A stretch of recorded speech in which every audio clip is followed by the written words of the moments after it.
dreams, I walk free in the city streets. 2,500 days plus 50 weeks, doing hard time for these WikiLeaks, trying to bring the truth out. Man, it only gets you heat, and then they gag you. You don't get to speak, and when you get the leak, they try to hit delete. The masses of the masses, they want the shit discreet. That's why my middle finger's up to these sick elites. Free speech, it's the freedom of press. Take your deepest, darkest secrets, never leave them unsaid. If I'm a thief, then I'm a thief for the people you dread. The people of the red, white and blue, you keep them in bed. Seeing the sheep, keep them asleep, deceiving the weak. Keep seeking the leaks till you cease, and I see your defeat. Until I'm deceased underneath a freezing red sheet. Become a dead man, then I hit the switch and release. When Goldman Sachs is your creditor, you kill the messenger. Stories axed by the editor, you kill the messenger. Pay to play on the regular, you kill the messenger. Need to silence any questioners, you kill the messenger. And outside my window a figure quickly creeps. They dark as night like some motherfucking chimney sweeps. Whiskey what my Mickey keeps, dying in my kidneys weak. Silence of my risky tweets is what the grand jury seeks. I'm wanting peace like 7 years in Tibet. Now rest in peace like 7 years under threat. Cause I've released 7 vaults, they upset. They under the rape sentence, but the US still insists to rest. I guess it's a sin to take the truth and disseminate. MLK to Gandhi, take aim and eliminate. And I don't say I'm great, just wanna say what's fake. But if they kill me, a million others will take my place. The CIA's post like a knife the sharpest. All hypocrisy, lies, and heartless. They want to stop me, my life make my heart quit. Cause democracy dies in the darkness. When Goldman Sachs is your creditor, you kill the messenger. Stories axed by the editor, you kill the messenger. Pay to play on the regular, you kill the messenger. Need to silence any questioners, you kill the messenger. When the vote count is irregular, you kill the messenger. You caught spying on a senator, you kill the messenger. Removing voters from the register, you kill the messenger. Need to silence any questioners, you kill the messenger.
In my dreams, I walk free in the city streets. 2,500 days plus 50 weeks, doing hard time for these WikiLeaks, trying to bring the truth out. Man, it only gets you heat, and then they gag you. You don't get to speak, and when you get the leak, they try to hit delete. The masses of the masses, they want this shit discreet. That's why my middle finger's up to these sick elites. Playing on the regular, you kill the messenger. Free speech is the freedom of press. Take your deepest, darkest secrets, never leave them unsaid. If I'm a thief, then I'm a thief for the people you dread. The people want the red, white and blue, you keep them in bed. Seeking the sheep, keep them asleep, deceiving the weak. Keep seeking the leaks till you cease, and I see your defeat. Until I'm deceased underneath a freezer red sheet. Become a dead man, then I hit the switch and release.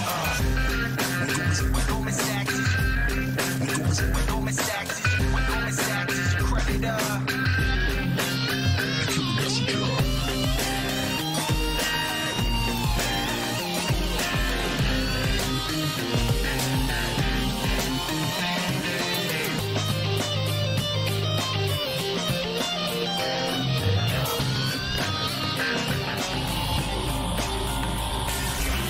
And outside my window a figure quickly creeps. They dark as night like some motherfucking chimney sweeps. Whiskey what my Mickey keeps, dying in my kidneys weak. Silence of my risky tweets, what the grand jury seeks. I'm wanting peace, like 7 years in Tibet.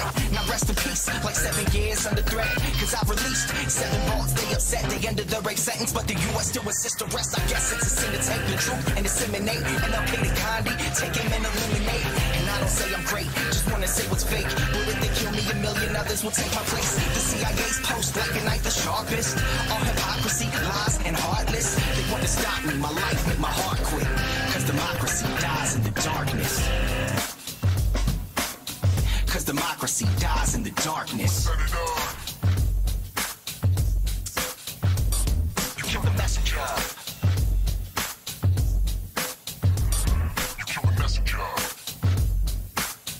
Democracy dies in the darkness.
see just a few lights in the background, and I can see the street lights in the background every now and then. Okay. You might need to switch cameras if there's a front-facing or a rear-facing camera. Okay, I'll put an earpiece in the tech person's ear here, because I'm a technophobe. Okay. Nice to meet you. Hey. If you can give Syl some direction now, so she's got the earpiece in now. Hi, Syl. Hi. So the problem, I don't think you can see us or nothing, right? It's just a blank screen, right? With an occasional light. So I think... Now, if we face this way, if the light, is that making a difference? You probably need to go somewhere. Have we turned up screen brightness enough? I'll take the opportunity to introduce our other panelists as you do that. Yeah, they want to put this on now. So we're very lucky to have Jose Rivera, again, bravely reporting from Ecuador. Hi, Jose. Okay. Hello, how are you? Very good, thank you. How are you? Fine. Hello, all. Yes. Yes, we can hear you. Okay, they've moved on to someone else now.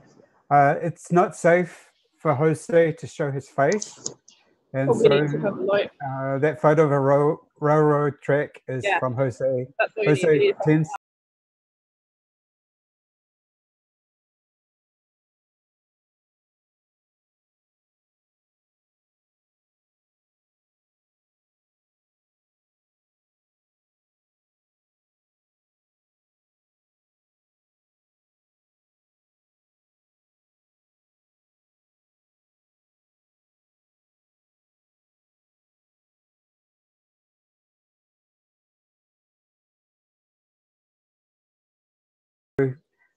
he's got other things to take care of as well. So I'll just interrupt you briefly. We've just realised that we didn't have any sound going out to everyone. So my apologies for all you out there in internet land that have been watching us and not hearing us. It's probably for the best. But welcome along to WikiBees number 20. We're doing it live. We're joined here from London, from Ecuador, from New Zealand, and a few other places and people. And I'll let Bruce do his intro again. We are now, in theory, have sound on our video. Fantastic. Sure.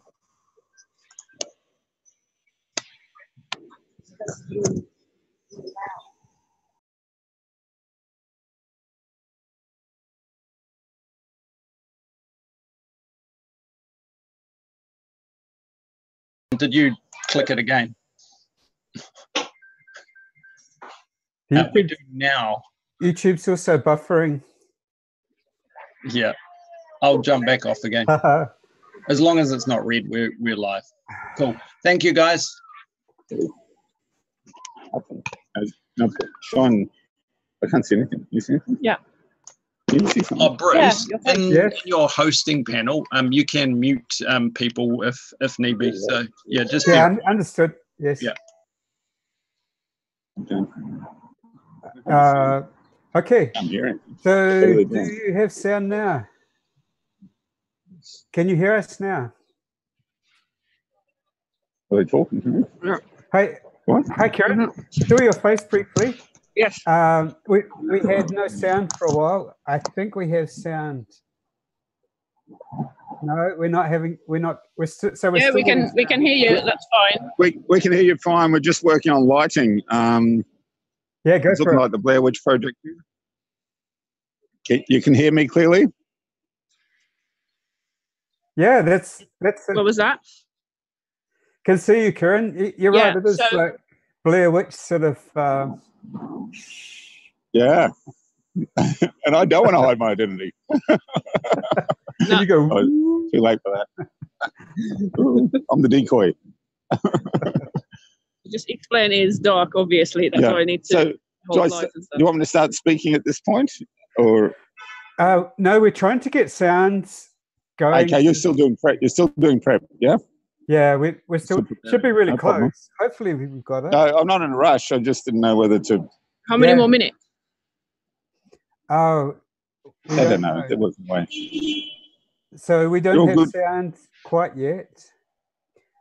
We're recording this. So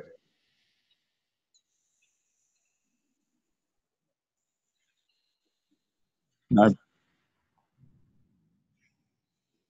I have no criticism of anyone who's technically able at all. Believe me, I'm in awe of anyone who can flat out do my fly up my jeans. So I'm with you.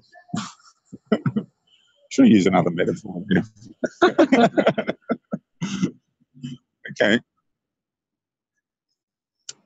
I'm running on nicotine and caffeine here, and I'll try not to blow it in the face of my lighting assistants. Look at the light there. So one of the first things I'm going to do is introduce a song by Joe. Cool. Yeah. It'll be like a variety show from London. That'll be fantastic. Bruce. Take this one. I'm going to hold that. Okay. I'll be your cameraman, and then you take that over. It's like being interrogated by the cops. You got this light, right?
It's just a buffering problem.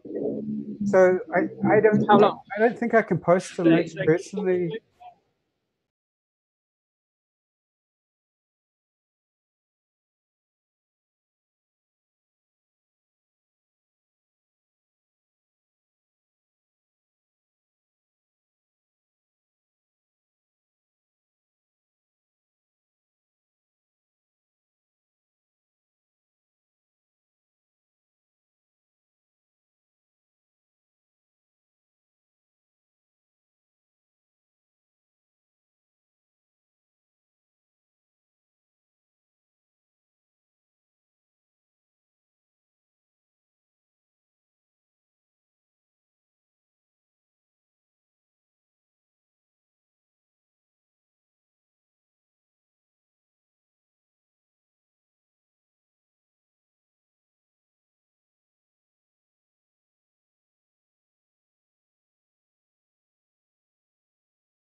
Sarah Harrison and Julian Assange rescued him when he was abandoned by the Guardian. So it's been a particularly cowardly attack for the last 7 months because the person they're attacking is incommunicado, has no right of reply. So it's kind of interesting that it begins with Chelsea Manning being held incommunicado and kind of ends in a certain phase with Julian incommunicado. Our biggest fear, especially as an Irish Catholic, is that they may kill him when they enter the embassy. The last time the British SAS, who had a long history of killing unarmed Catholics in the north of Ireland in the 70s and 80s and 90s, last time they entered an embassy in London was 1979. It was the Iranian embassy. And 2 of the men had put their weapons down and had their hands on their head, and the SAS executed them. And they also executed Mairead Farrell and Sean Savage in Gibraltar, who were unarmed, never had any weapons on them that day.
And then mother was fearful of me, and the child tore away from mother and ran up and gave me 25p, and I was like, thank you. And I wasn't asking for it, but thank you. And then now, in a place of 24 hours, 4 people from other countries came with hot food. Yes. And then the next night, a Kiwi turned up, and I know there's a lot of Bledisloe's tension there, but he gave me food, and so it's quite a spiritual experience for me, and also to be so close to Julian and physically, like 10 yards, and sometimes it hits you. It's overwhelming what he's going through, as well as not to mention all the children have been slaughtered in Iraq and Afghanistan and Timor, and to know that people on the street have profited. When you realise that the Prime Minister of this country's husband is the largest shareholder in British Aerospace, that is literally making a killing in Yemen today. Now, I was only in this country for 7 weeks when I arrived in '96 to organise around a trial of 4 women who disabled a Hawk fighter that was being sold to Indonesia to use to slaughter East Timorese. And British Aerospace dragged me to the High Court and put a lifetime injunction on me. And they said if I agreed to it being lifelong, they wouldn't charge me court costs. And they did this to 13 people, and 4 of us said we're not going to sign on. We had 2 hours defending ourselves in judges' chambers against it's the firm that represents Rolls-Royce, and we were left with a £100,000 legal bill. And 2 of us went out and broke that injunction. So that ties into Advent, because the Magi, they were injuncted to come back to King Herod and give them the location of the Christ child. And they broke that injunction, and Herod launched a search and destroy mission. Now that goes on today, in Yemen, in Syria, and the list is endless. And all we have to do as first world people is to avert our gaze. I grew up during the Vietnam War. They wanted conscription. Julian Assange is born in Queensland in 1971 when they declared a state of emergency so a racially selected rugby team from South Africa could play a few games. His background, you've got to understand. Now, this city is populated by zombies. Now, what is a zombie? A zombie is someone who can't empathise with the other, whether it's a child in Yemen being killed, whether it's Julian Assange being slowly... it's a slow-motion crucifixion, and it's mental. The cops come here. One night when the Ecuador president was here and we thought he was going to get lifted in the summer, they drove up at speed, they pulled to a halt, and 3 of them jumped out with automatic weapons, And I picked up my... I don't want this to be misinterpreted, my stool, meaning a seating thing, a device to sit on, and I walked with my arms outstretched and sat in front of the steps here.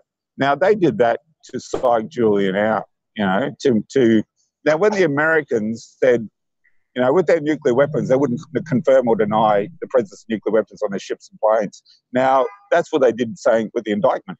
And they asked them, why won't you confirm or deny that Julian Assange has an indictment? They said, literally, we don't want him sleeping at night. So this is a continual attack on his physical body, the lack of sunlight, but also an attack on his mental health, And it's outrageous that people who are like him, like Australians and Queenslanders and people from Townsville, aren't prioritising this.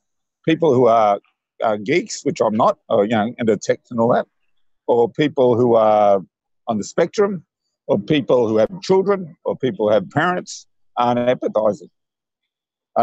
So we had a 3-week presence here in the summer, and then we went to Dublin because the Pope was going to Dublin, and we hand-delivered through an intermediary a letter to the Pope asking him to intervene.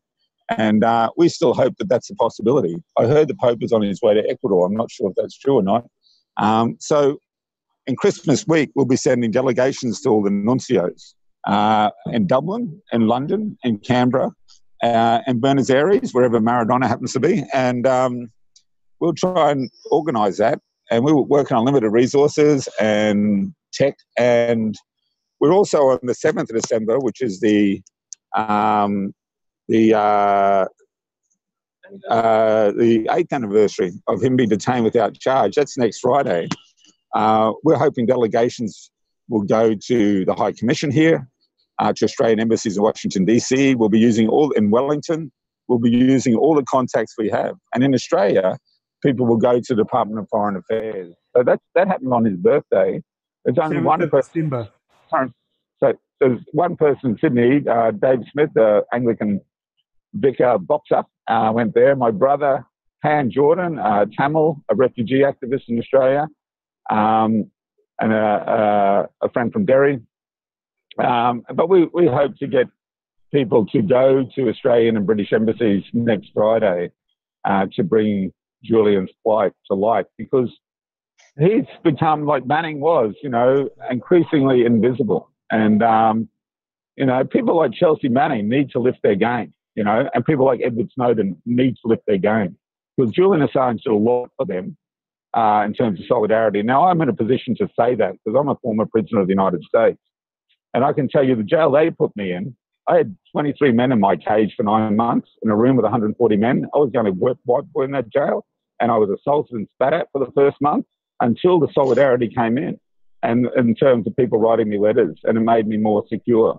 Now, Chelsea's now a celebrity, and she needs to decide who she's working for, and she needs to leave the United States if she doesn't want to be dragged in front of a grand jury, given immunity, and her silence to be taken away. Because at that point, she'll have to decide whether to go back to jail, or a real jail, not a military jail where you get your own cell, where you're in the same subculture, but a real jail where they can have you raped and killed, where Julian Assange will end up. So, Chelsea, Edward, if you're listening, you should be thinking and reflecting on what Julian has done for you, And if Chelsea hadn't joined the military, that she knew tortured people when she joined it, and Edward Snowden hadn't joined the NSA, and Chelsea, who didn't screw up with Lamo, and Snowden went to a better place in Hong Kong, would Julian Assange be in this position he is in today? That's not a rhetorical question. There goes the real party. I don't know.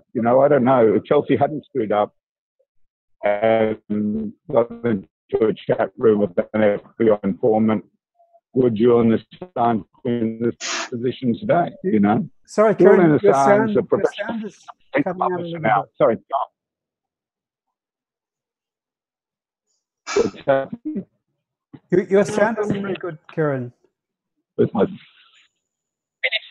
sound isn't very good.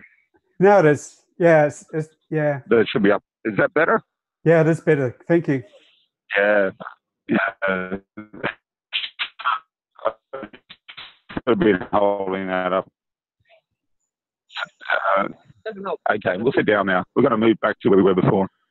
And, okay, sorry for that rant, but okay, here we go. Oh, no, that's great. And sort of expected, Kieran, you're very articulate. Yeah. Well, sleep deprived as well. So, sometimes you get really angry. Sometimes you get really sad. Yes. Anyway. Yes, it's such an important story. Yes. I think they're in the lesson. So if you have a question, please go ahead. Yes. Inviting questions. Also, anyone in the chat stream and YouTube. That was a wonderful song from you, Joe. So I'm in awe of anyone who can sing a cappella, with no instruments accompanying. And that was wonderfully done. And that was Blackbirds by Mopeds by Sinead O'Connor, I think, wasn't it? That's correct, yeah. Yeah, wonderful. Do you want, and so there are three of you there, right? There's you, Kieran, and Joe, and Sil from Hungary, right? Yeah, we're the Camden Catholic worker, and you don't have to be Catholic, you don't have to be a worker. And yes.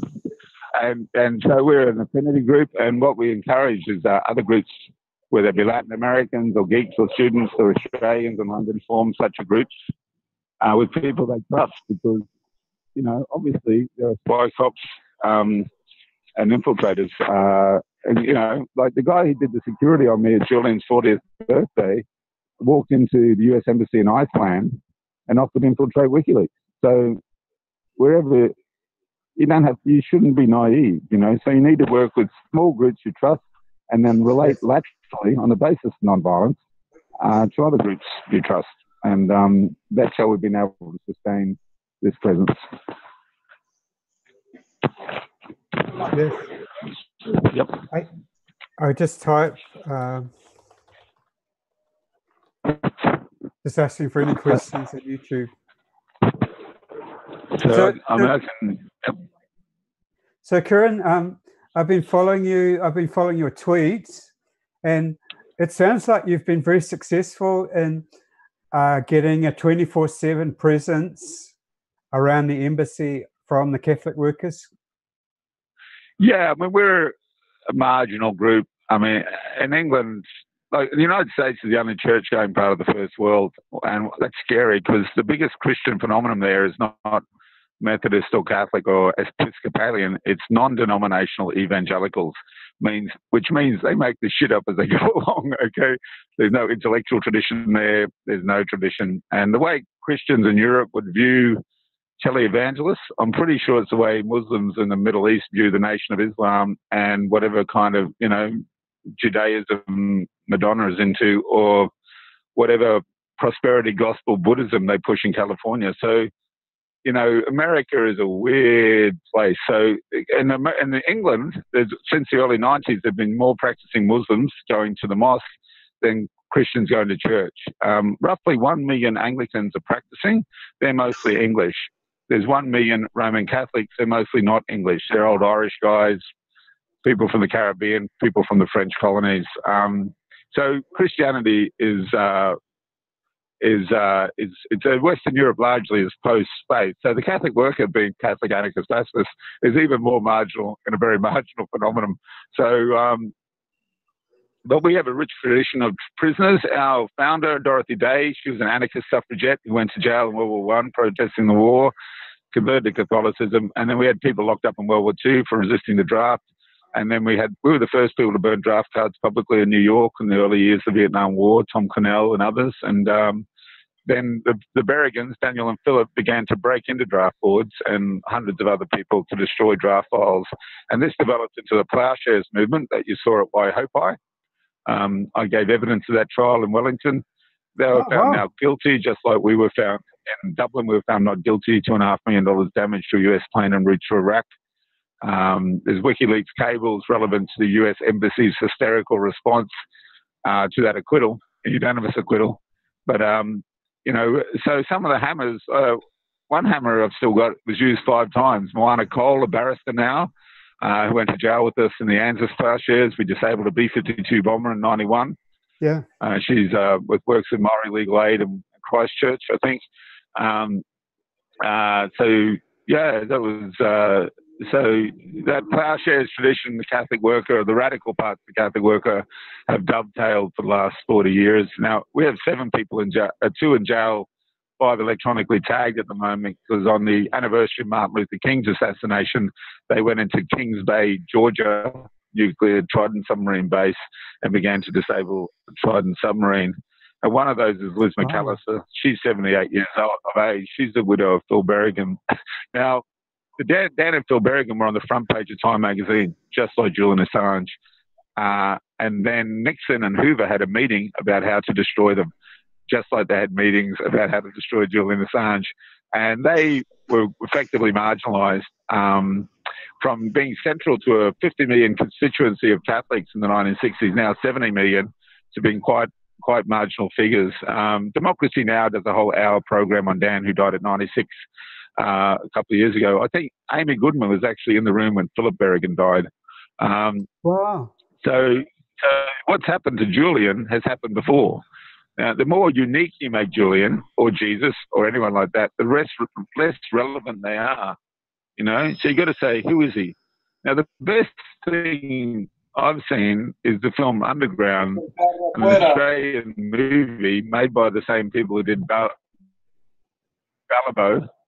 And that should be handed out like Hare Krishna recipes from humble beginnings. This man has a sense of humour. This man has been at it all his adult life as a non-violent anti-war activist, And anyone who calls themselves anti-war still in New Zealand or Australia and is not active around Julian Assange has a lot of explaining to do. They really do, And some people get paid for being anti-war activists. And the people in this city, whether it's Amnesty International, Stop the War Coalition, who haven't come down to this embassy and stood in vigil or demonstrate in whatever way they'd like, really, it's very hard to take them seriously, because when the left collapsed in the early 90s, that space was colonised by NGOs. The last thing NGOs are non-government organisations. They're funded by the government, they're directed by the government, and they've occupied the space, which used to be part of the space of the revolutionary left, and which a lot of artists were around, where all the utopian ideas came from, that the Labor Party would co-opt and modify. So that's why the Labor Party looks so much like the Liberal Party in Australia now, because you've lost that constituency, and that space has been occupied by people who are paid to manage dissent. Aboriginal people who manage Aborigines. Amnesty will manage the whole prison. Now, the Amnesty International was initiated by the former chief intelligence officer of the IRA. He was anti-imperialist. Amnesty International folded with the first Gulf War when they supported the lies about Iraqi soldiers throwing newborn babies out of cribs, and they really soft pedal on the United States, as do the Irish Green Party about Shannon Airport.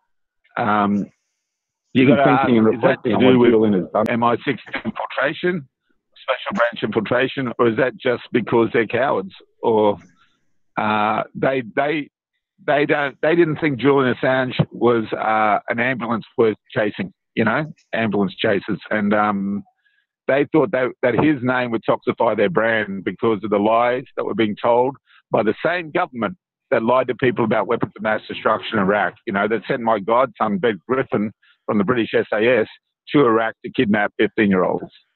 For the Americans then, anyone from 15 to 60, they lifted from those villages. They took them back to Baghdad. They lined them up.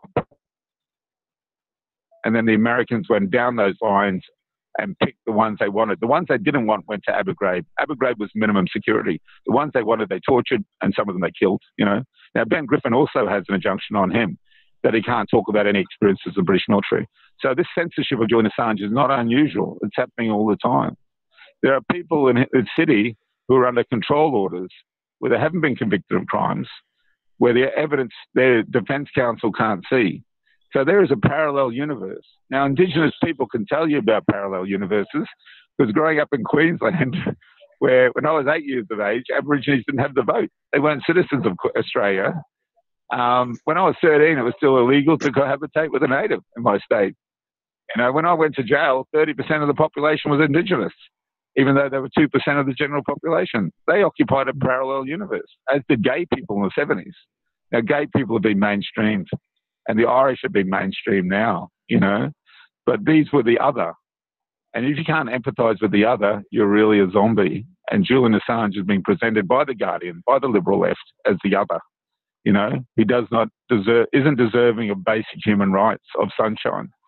He should be sent either to his death, executed under the Espionage Act, or life imprisonment. Now, the place you need to Google is Florence, Colorado. That's where he's going. That's where Woody Harrelson's father died, the actor. And you Google it, Wikipedia even, they will tell you, a former warden, that it's designed to drive you crazy. You never see another prisoner. And you're not in Europe, which Britain is just about to leave. I wish they'd leave Ireland. But in Europe, they're about to leave Europe. Europe recognises human association as a basic human right, like water, ablutions. Yes. In America, they don't. They've got 50,000 people in solitary confinement in their system. And that's a big difference between Europe and the United States in terms of imprisonment. He's in central London. Knightsbridge Tube is 200 metres from here. When he's in Florence, Colorado, he's got to be a long way from general population. It's an easy time to come and support him. Before they Shanghai him to Durham, when he goes to jail, when they drag him out of this building, they will not be putting him in a London prison. I was arrested near the Canadian border. They had me in Pecos, Texas. They flew me to El Paso, and they put me in a really small town because they had 200 political prisoners then, and they kept moving them around and kept them geographically isolated. That's what they'll do to Julian here in England. And then they'll send him to this. He needs to fight. He needs to stay in this embassy as long as he can. He needs to then fight extradition, and he needs to fight his trial in the United States, And he's not going to be. He needs to be saved by the revival of an anti-war movement. Yes. that know something about solidarity. Because when you march in your protests, like 1.5 million people did, you incite people like me to go to Shannon Airport to disable a US warplane and risk 10 years in jail. You incite Chelsea Manning to whistleblow. You incite Julian Assange to publish.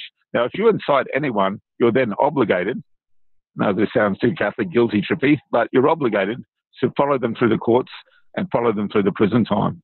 Otherwise, you're just setting them up to be smashed, you know?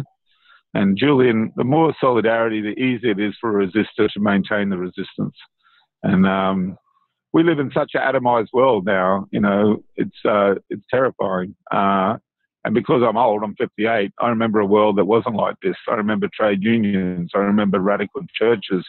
I remember a punk scene. I remember hippies who were political, you know. Now, not all hippies and punks and churchgoers are radical.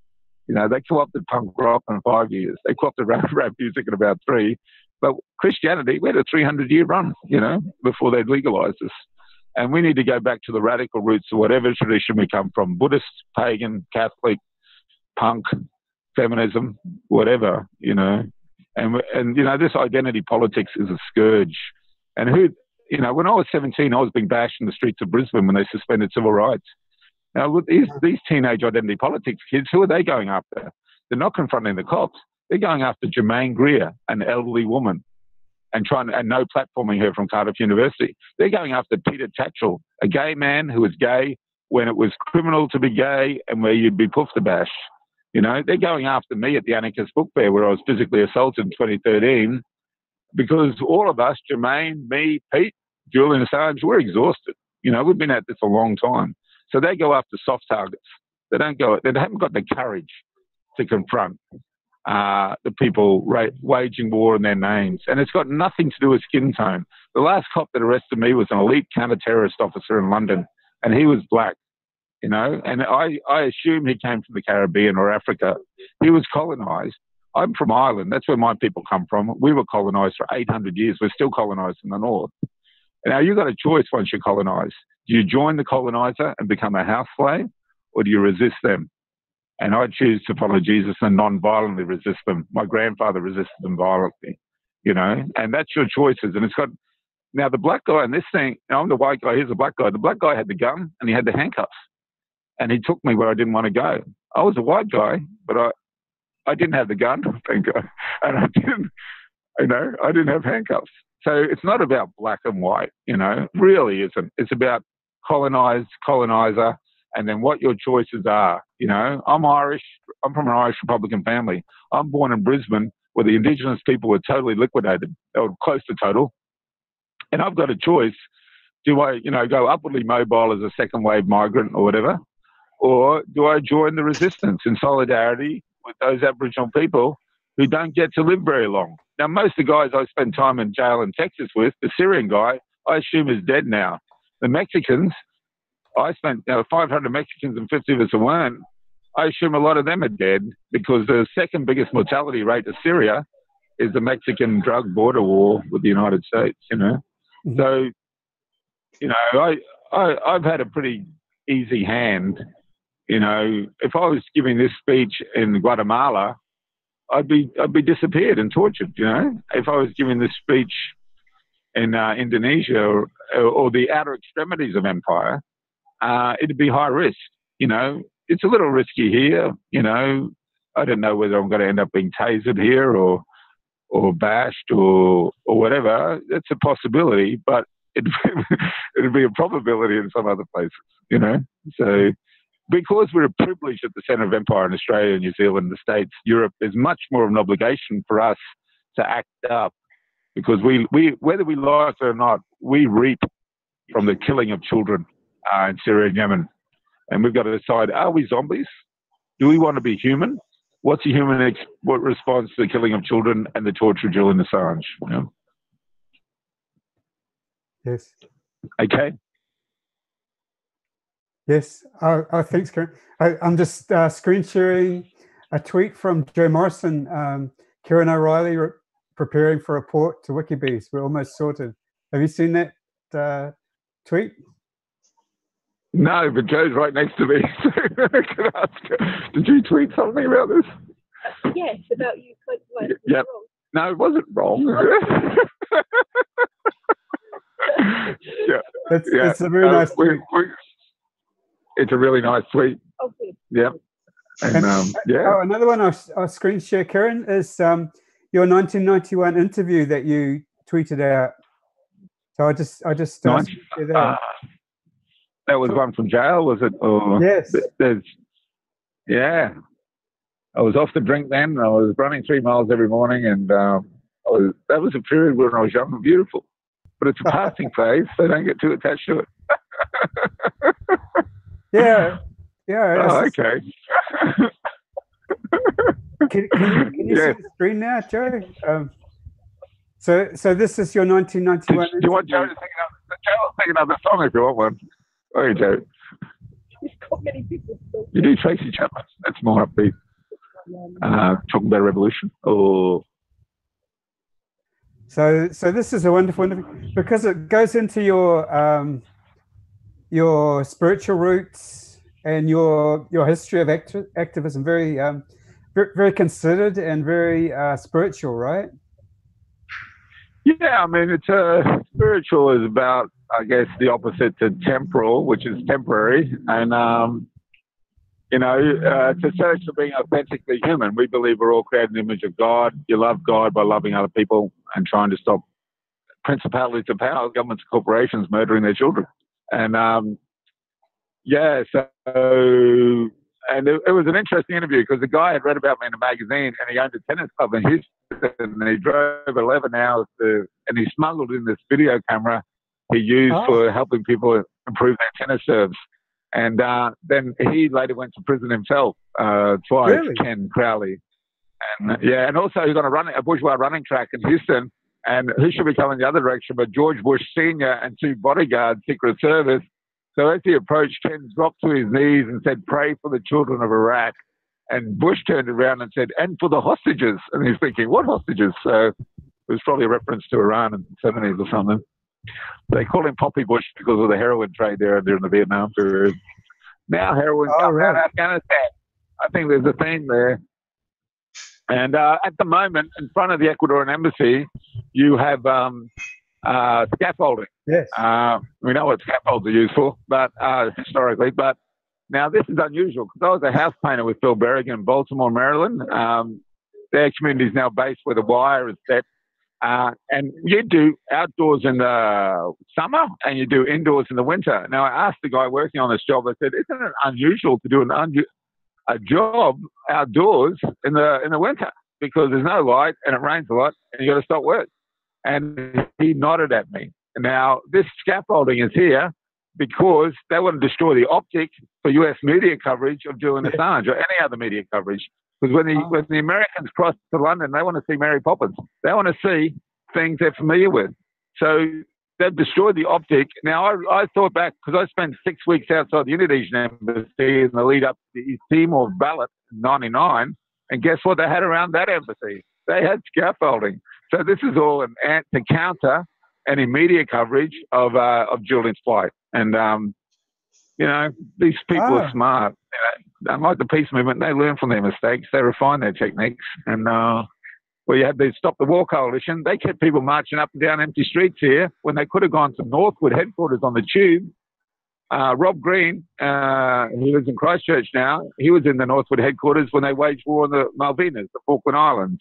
That's where they did their drone attacks from. If you put 5,000 people around that headquarters, you'd create a lot more tension than 1.5 million people walking down empty streets in central London. So you've got to really ask, what are the motives of the paid organisers, the well-paid organisers of the Stop the War Coalition, And you've got to form affinity groups and you've got to work with people you trust and don't be exploited by these people. And these are people who abandoned Julian Assange, So, yes.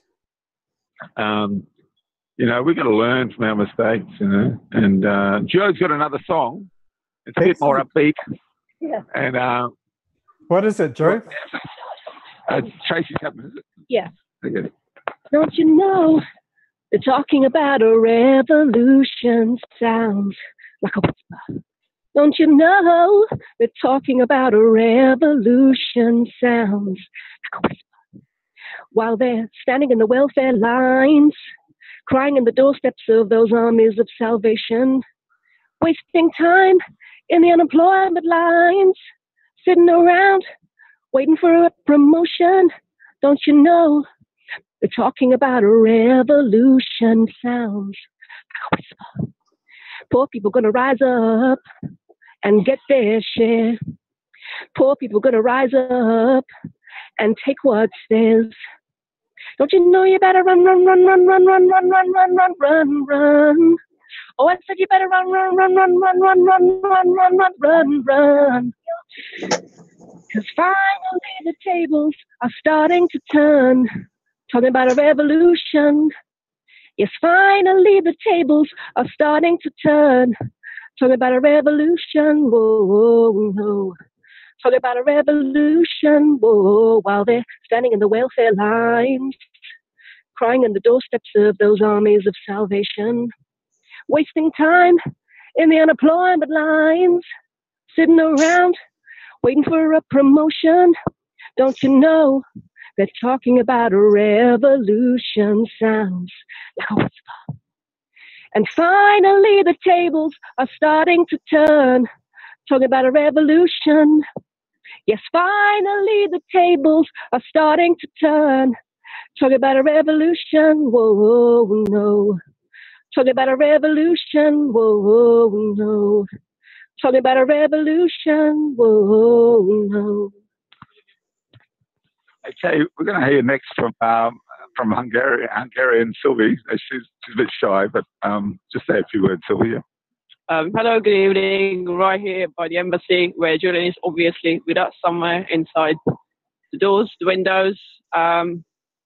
Well, anyone who can support, just make some noise, make some words. Yeah, do what you can, where you can. Yeah, stay with him, stay with us. Say something in Hungarian. No. Go on. Good evening, free Julian. Say something in Hungarian. Go on. We're all exposed. Go. No, I'm fine. Okay, she's a bit shy about her own language, but my father could speak fluent Irish. Now I need to put these earpieces back in. So one Irish saying is "Chucky Allah," which is "Our time will come." And so yeah, can you hear me still? Is that plugged in? Sorry, I'm muted. Yes, I can hear you, Karen. And thanks very much, Okay. Joe, and thanks very much, Sylvie. Right. And isn't it just So just on that point about language, because Sylvie seems very shy about hers tonight, but radical Christians believe what happened at Pentecost was people spoke their own indigenous language, not the imperial language of Latin. Nothing mystical about Latin. It was an imperial language, as French and English and Chinese and will be.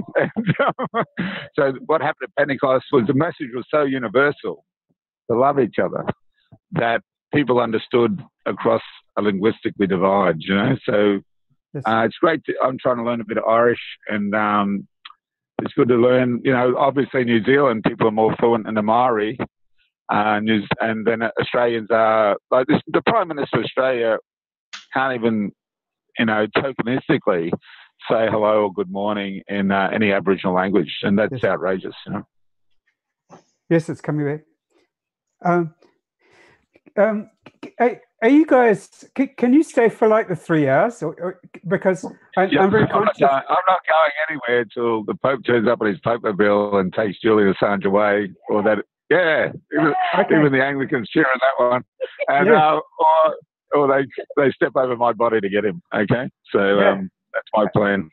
I'm just loving hearing from the embassy, and isn't it just so important that anyone can make a difference by turning up at the embassy? If you're in London, that's such a good way of helping Julian, isn't it?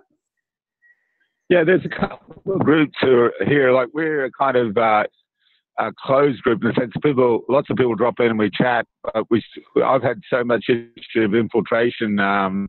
In Brisbane, we used to have our anarchist meetings with Dan Van Blarkham, who was a special branch asset at his printing press for about 5 years. And then in Liverpool, we were infiltrated by a former member of 14 Company and went under the name Alan Fossey. He was working for a private intelligence company that was being paid for by British Aerospace.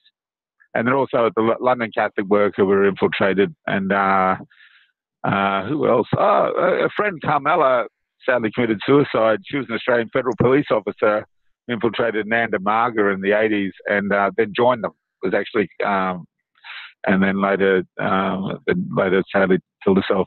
So, you know, and the north of Ireland and the Republican movement was so riddled by British assets at the end. Stapatici is worth looking up. That we are cautious. So we have 10 people in our affinity group. It's called the Camden Catholic Worker, but as I said, we don't all live in Camden. We're not all Catholics. We're not all workers. Just to say, 3% left on phone. Okay, there's only 3%. There should be another battery backup here. Africa. That's the Saudi girl. I'm from Ireland. That's where my people come from. We were colonised for 800 years. We're still colonised in the north. Now, you've got a choice once you're colonised. Do you join the coloniser and become a house slave? Yeah, this was okay. That's it. That's mainly what I was worried about, that you would lose battery. So we've got a backup battery, but we haven't got a torch. We're desperately looking for it, and if we drop off, we'll come back on. Yeah. Yeah, but, I'll take the opportunity to talk to Jose from Ecuador, and then hopefully come back to you. So thanks for. No worries. I'll have a look for it. Okay. Yeah, great. Yes. You can listen in there. I'll look for it. So I'll mute you for the moment, Karen, or if you, do you know how to mute yourself? There's a mute button if you can mute yourself, because if I mute you, I'm a little bit worried that I won't remember to come back on. Is that to us, Kieran? Yes. Yeah. So you want to mute? Can you see a mute button? No, it just says recording at the top. Let me press something at the bottom there. See if bottom left-hand corner.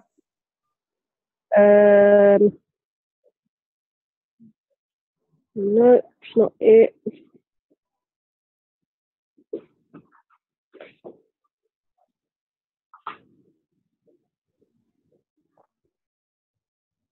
Well, you got it. Thanks. So that's been wonderful, and hopefully they can stick around, and we'll talk some more. I'll always give, I think, a lot of priority to the people outside the embassy guarding Julian. So that's why, they've been talking for so long and singing songs, and I really enjoyed that segment, and I can't really think of anything better that a Wikipedia could be doing than having a report live from right outside where Julian is, from the vigilists who guard 24/7 Julian Assange, getting into the London winter, sometimes below freezing, sometimes just above freezing, and rain, just freezing rain. So, but also wonderful is to have Jose here from Ecuador.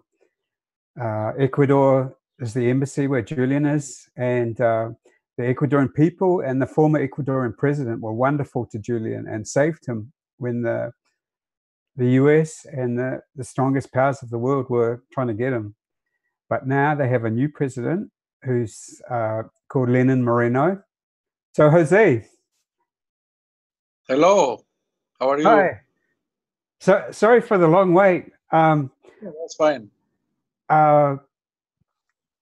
But very, very pleased to have you on again, reporting from the rapidly changing situation in Ecuador. Yes, as you know, we still don't know who is going to be the new ambassador at the Ecuador embassy in London. Yes. I was surprised. I am surprised that he hasn't, named someone to go over there as an ambassador, and it's kind of strange, to have an embassy without an ambassador. I don't understand. Something is going on there for sure. because so the scaffolding's going. Jose, did you know that the embassy changed ownership earlier this year? I am not surprised, and I was waiting for that move. In February, if I remember correctly, the embassy was bought for £100,000, which doesn't sound like very much.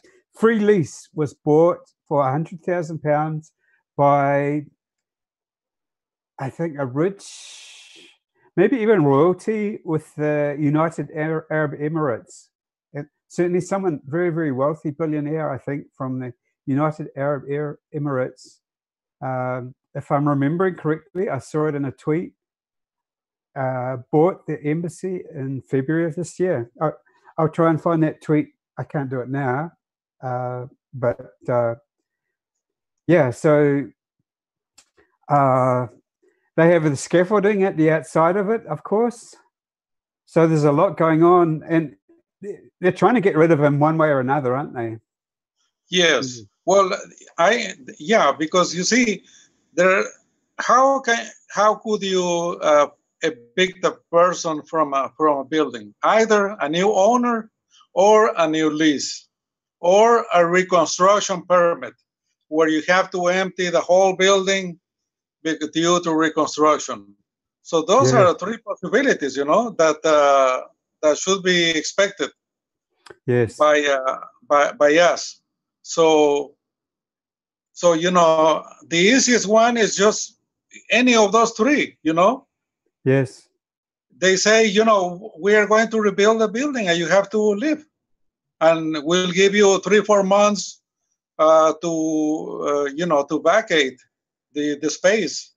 Yes. And so I don't know what we would do in a situation like that, where he would have to leave the embassy. Yes. That's when I saw the scaffolds, that's what I thought first, maybe a reconstruction permit or something like that. Yes. So that's why I had asked someone in London to go to the building department in London and find out the permit, what kind of building permit they have for putting those scaffolds there, because they do need a building permit for that in the city of London. So, so it should say, the reason why they have it there. So, in the Ecuador news, the taxi drivers strike was averted. It probably was because they were threatened, the leaders, or they were just bought out, Yes. And the students did a protest, and they were met by the police, and the police arrested some students, and we are waiting for, I think, jail Vice President Glass could die any moment. Yes.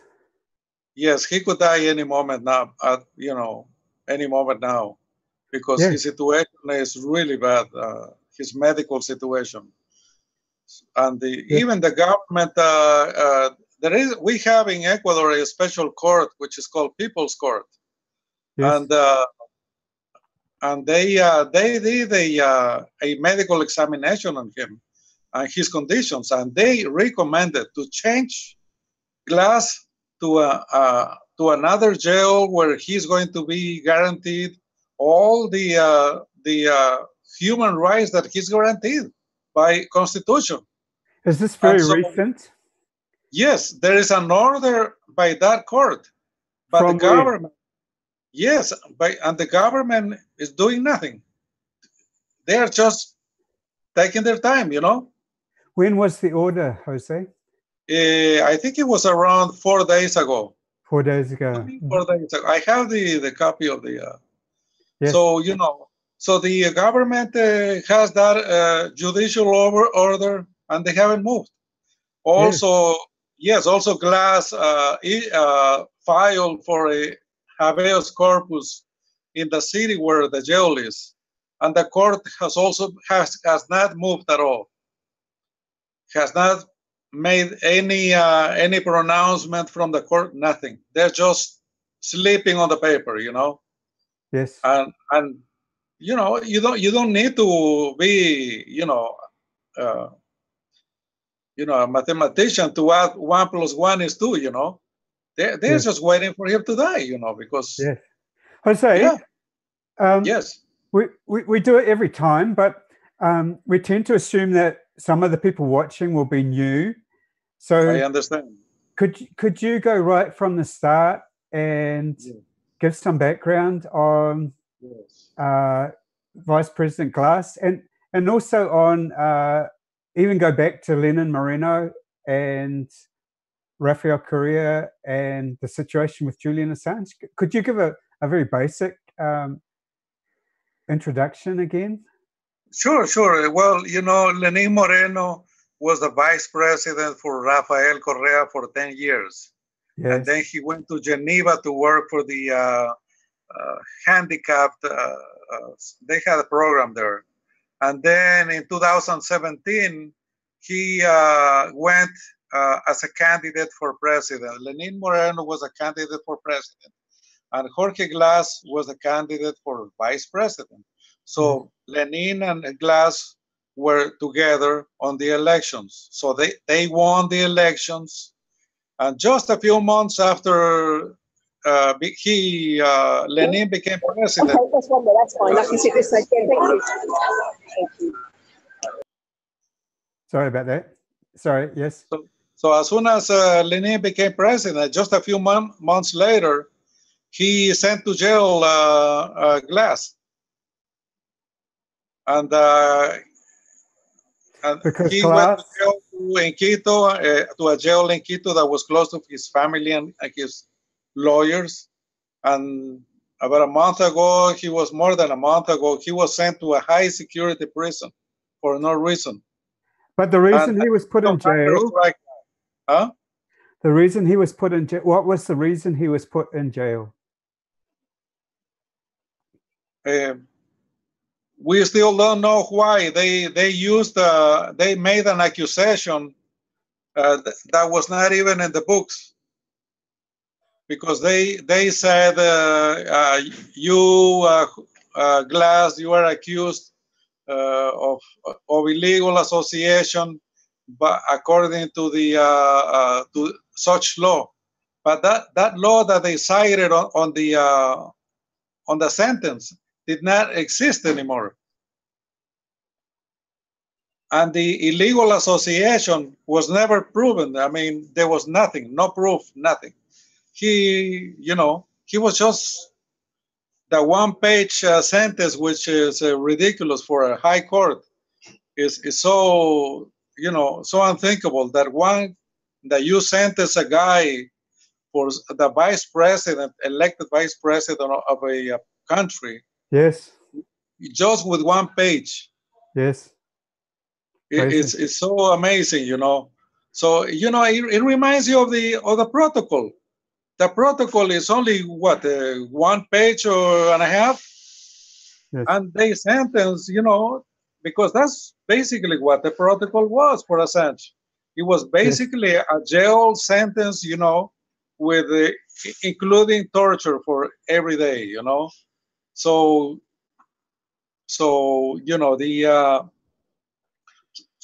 that's what we have now. This president is so it's so concentrated on doing his plan. Yes. So what was the real reason, do you think? That it doesn't make any sense, the reason they gave. What was the real reason, do you think, that he was put in jail? Well, Lenin Glass, Vice President Glass, was on his way because he, just a month after they started the presidential office, Glass sent a letter to Vice President, complaining why he was doing all these changes Yes. that were never talked about on the campaign or between them. Glass sent a letter to, when he was vice president, he sent a letter to Lenin complaining, hey, what's happening? What are you doing? Was it a public letter? Yeah, why are you doing all this, taking the country to the right? And so that's after that, Lenin Moreno sent the vice president to jail. So now, he has a beautiful family. He's an electronic engineer, and he's responsible for the modernization of Ecuador. And hydroelectric power, wasn't it? Right. Yes. So now so Glass was sentenced in around November. Yes. And during the soccer final of Ecuador, when everybody was yes, yeah, when everybody was distracted with the game. Yes. So Lenin. So that's these sorts of things, Yes, and as I understand it, Jose, he was in a local prison, and then Moreno moved him to a worse prison in the south of Ecuador. Yes. Is that true?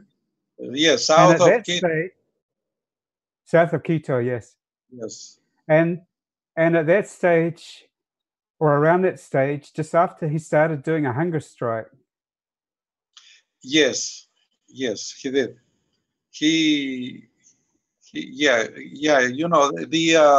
For example, the jail where the cell where Glass is close to a trash dump of the prison, so the smell there is terrible. All these things, and for example, the report that the People's Court issued a few days ago, it says very clearly that there is a few contagious diseases at the prison. Wow. So and he has an immune deficiency in his body. Oh. So he is there. So I'm pretty sure they sent him to jail, to die there. To kill him, yes. Oh yeah. And he's on a hunger strike, so he's going to be much weaker, and he's close to death. What I'm going to do, Jose, is I'm going to screen share your Twitter account, because it's a wonderful account that I recommend. I recommend people follow. So this is your account, Jose. Yes. I'm not sure if you're watching it. It's SIGUEM and then Ecuador at the end. And so I recommend to everyone, if you're interested in Ecuador, follow this account, and I'll show some of the recent tweets you've done. This is the mother. Can you see this photo as well, Jose? Yes, that's Glass' mother and Rafael Correa. This is Rafael Correa, who is the former president of Ecuador, very popular in Ecuador, and he's the one who saved Julian Assange, and he's the one who gave asylum to Julian Assange in the Ecuadorian embassy of London when Julian Assange could have been extradited to the US to face a life in prison, torture, terrible things. And Rafael Correa is now in Belgium. So this photo is probably taken in Belgium, do you think, Jose? Yes, in Belgium, about 3 days ago. About 3 days ago. Yeah. We've already retweeted that. So this is another one on Vice President Glass. Yes. This is from 29th, so again 3 days ago, I think. The Ecuador Defense Court issued a medical report. Oh yes, so that's what. Yes, it was 3 days ago. But that's the government response to the recommendation of the People's Court. Was a communication? Yes, the government is saying there, well, okay, we are ordering Glass to be taken to the hospital, but he will remain in the same jail, you see. So the catch there is that they want to keep him in this high security jail, where he's going to die either by a contagious disease or, you know, being killed by one of those criminals that are jailed there. But his hunger strike, he must be very close to death. You've reported previously that he was having heart issues. Yes, he has irregular heartbeats. He cannot stand anymore. He cannot stand up anymore. Wow. And, you know, these hunger strikes, when, you know, he's going to have some damage in one of the organs for sure, you know. Yes, if he lives. Yes. Yeah, because you cannot, you know, do a hunger strike for so many days and come out without any, you know, organ damage. Yes. Because organs damaged because, you know, the lack of, you know, of nutrients. Yes, and also dehydration, because you said that he wasn't even accepting water. Yes. So they must be injecting brine solution into his veins or something, because he would be dead by now, I would say, because he's been, that report that he was not taking water, that's what, a week and a half old or something like that. How long? Yes. Yeah. Well, you know, Bobby Sands, I think Bobby Sands lasted like 30 or so days on hunger strike. That's right. Famous Irish Catholic prisoner. Right. I think there were two more Irish guys who, I think one of them lasted for 41 days. Yes. On a hunger strike. Yes. So, you know, remember that Bobby Sands, he died from a heart attack. So, you know, so Glass is already having problems with his heart. So probably he will have a heart attack, you know. Yes, your organs keep on shutting down. So this is probably what, day 42, is it? Or something like that? Which day 42 of 42, the... Day 42, yes. So again, I remember I share your YouTube streaming. So this is a hugely dramatic situation that the vice president of Ecuador is in prison on a hunger strike and very close to death. This is from 18 hours ago. You posted that 41 days without. That was yesterday. On hunger strike, yes. So today's today 42. This is a photo of him, right? Glass. Yeah. Day 42. That's for day 42. Yeah, and can you see? It's a very nice photo of him smiling and hugging someone. Yes, when he used to go out, you know, in the country. It's so sad. And it's not widely known in Ecuador that this is going on. Isn't that what you said? Yes. The newspapers and the TV, nothing. They are not showing anything about Glass at all. It's as if he didn't exist. Yes. And the same with Assange. You know, here in Ecuador, no mention whatsoever of Julian Assange's condition at the embassy. Yes. Nothing, you know, as if, you know, they are blockading, they are doing a media blockade to, you know, Glass and Assange. Yes. So you've talked on previous WikiBees about how terrible the media is in Ecuador. Oh, yes. Yes. Well, you know, remember the campaign, that media campaign they did to create a law to have in Ecuador everybody be able to wear a gun. Well, the media campaign didn't work for them because we pushed them back as hard as they did and harder. So now I just read on the papers that they are making commissions, you know. So the media gives them all this cover, you know, the safety commissions and things like that. They haven't given up yet on the guns. So these safety commissions. So the situation is that the media tend to work for the government, and the government is strongly influenced by the US and the CIA in particular, as you understand it. Yes. Well, you know, remember the article by the Guardian that they made that story of that Manafort visited Assange. Yes. But you see, 2 weeks before that article, those two guys, those two reporters, one of the reporters for the Guardian, were here in Quito talking to the guy who's you know, an informant for the CIA. So you know, it's no coincidence. Yes. So they, you know, they prepared that article. You know, that's why they met here in Quito.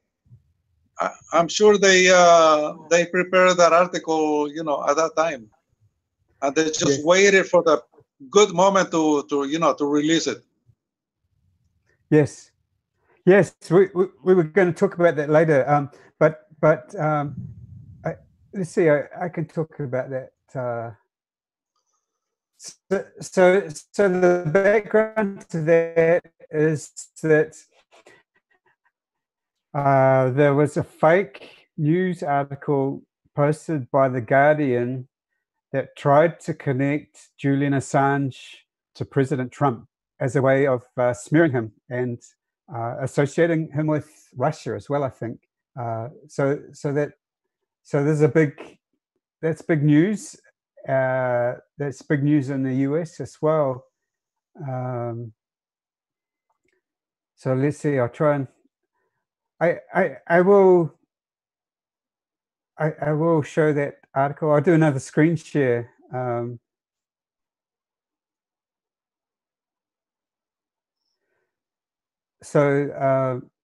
Because it does have an Ecuadorian connection as well, Jose. So you can comment on it. So let's see if I can. I've got some tweets, but not really in order. So this is, if you can see this is a tweet from WikiLeaks. Right. WikiLeaks launches a legal fund to sue The Guardian for publishing an entirely fabricated story. And the name of the story is Manafort held secret talks with Assange in the Ecuadorian embassy. And Manafort works for Donald Trump. He was, I believe, the campaign manager for Donald Trump. So they're trying to connect Julian Assange with Donald Trump in a less, say there is goings on behind the scenes between Julian Assange and Donald Trump, which there haven't been. And this story fell flat on its face, and it spread all over the world today. It's time The Guardian paid a price for fabricating news. So WikiLeaks is suing them for that. So let's see. The story is complete rubbish, and the Washington Times, I believe, examines the passport of this person who was supposed. The Guardian claimed that he met Julian Assange in 2013 and 2015 and 2016. And this guy didn't even visit the UK in 2013 or 2015. So the story is just completely ridiculous. This is the original report from the Washington Times. His passports show he wasn't even in the country, so how could he have met Julian Assange? Another one from WikiLeaks, they're going to sue for fake news producers like The Guardian, because Julian Assange gets such bad press from the corporate media who, you know, smear him all the time. And that's that story from, here's another report. This is a news report that they're suing him. That Guardian story is actually, it says it's from Quito. Yes. Yeah, that story was planned here with that Ecuadorian CIA guy, and you know you see they have a whole industry, media industry, international media industry to discredit people. You know, yes. So and I think I saw the 3 days ago the BBC was still bagging that something like that, but they were making other theories, and they put charts with graphs and everything, connecting Manafort with Assange, Yeah. and they are so that's what I said. This is no coincidence that this article appeared, and the whole media industry, international media industry, grabbed it and made it explode, in the world. So what happens to a lot of people who don't read, the articles after that? Because if you realize, for example, the discovery that the Guardian lied, because they lied, they made up that story. That part does not explode in the international media. So very few people see it. You see. Yes. So it doesn't explode. Yeah, it just stays, within the Guardian, and that's it. Because the international media didn't make it explode too. So most of the people know the first fake story, and that type of story stays with them because they don't know that that it was a lie. Because most people depend on mass media. So if the mass media doesn't make a mass international media retraction to a fake news, the fake news stays as truth. Yes. Yeah, so it's a very deliberate ploy that they they do a totally false and ridiculous story, easily disproven, but everybody hears the story and they don't hear that it's disproved. So they smeared Julian Assange, and all that he can do about it is sue them, which is very difficult. Right, exactly. But you see, the suit, for example, did not become a media bomb, international media bomb. Yes. Maybe maybe 1 or 2 papers published it, but it was a small report. So that's what I said. The fake story still remains in a lot of people. Yes. So it's so this they don't you think that this fake story is preceding something that they planned maybe for Assange? Well, some people were speculating that it happened at about the same time as this news came out that there was a sealed indictment against Julian Assange. Exactly. From the United States. Right. Because for years, Julian's been inside the embassy saying, we know there's a sealed indictment from the United States. They want to send me to prison for a long time, even the death penalty maybe.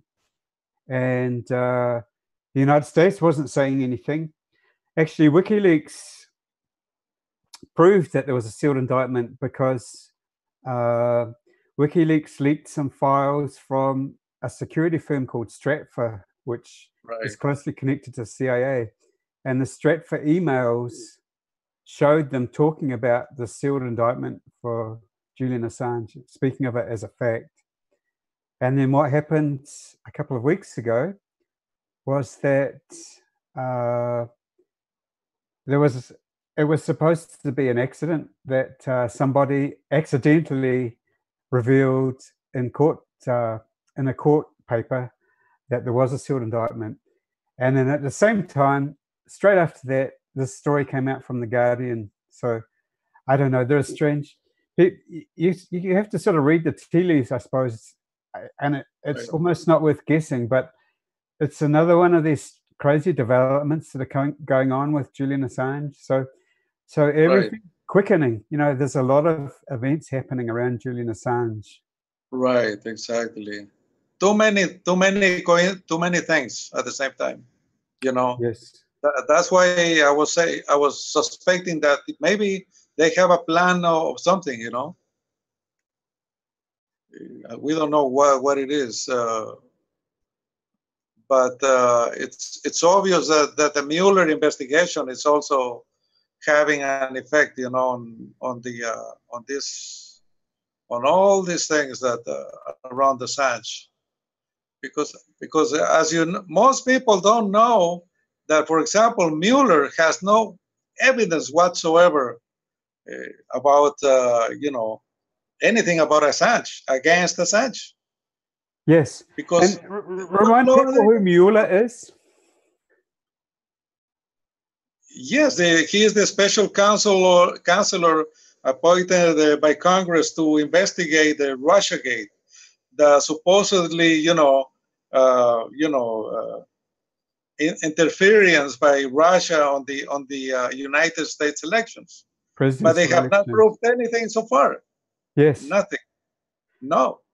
So this is something, there's no evidence, but it's almost like a cover-up or an excuse for why Hillary Clinton lost to Donald Trump. Right. And the connection with Julian Assange, there's no connection with Julian Assange, but they're trying to make a connection with Julian Assange. Exactly. They are trying to force a connection, you know. But you know, remember remember the trials, the trials of Guantanamo Bay.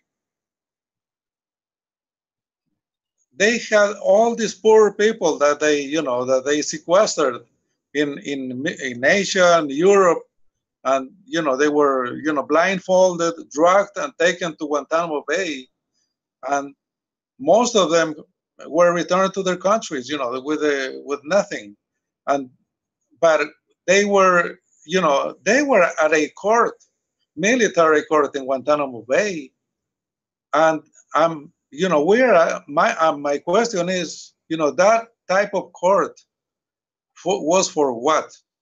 Because they didn't, convict anybody.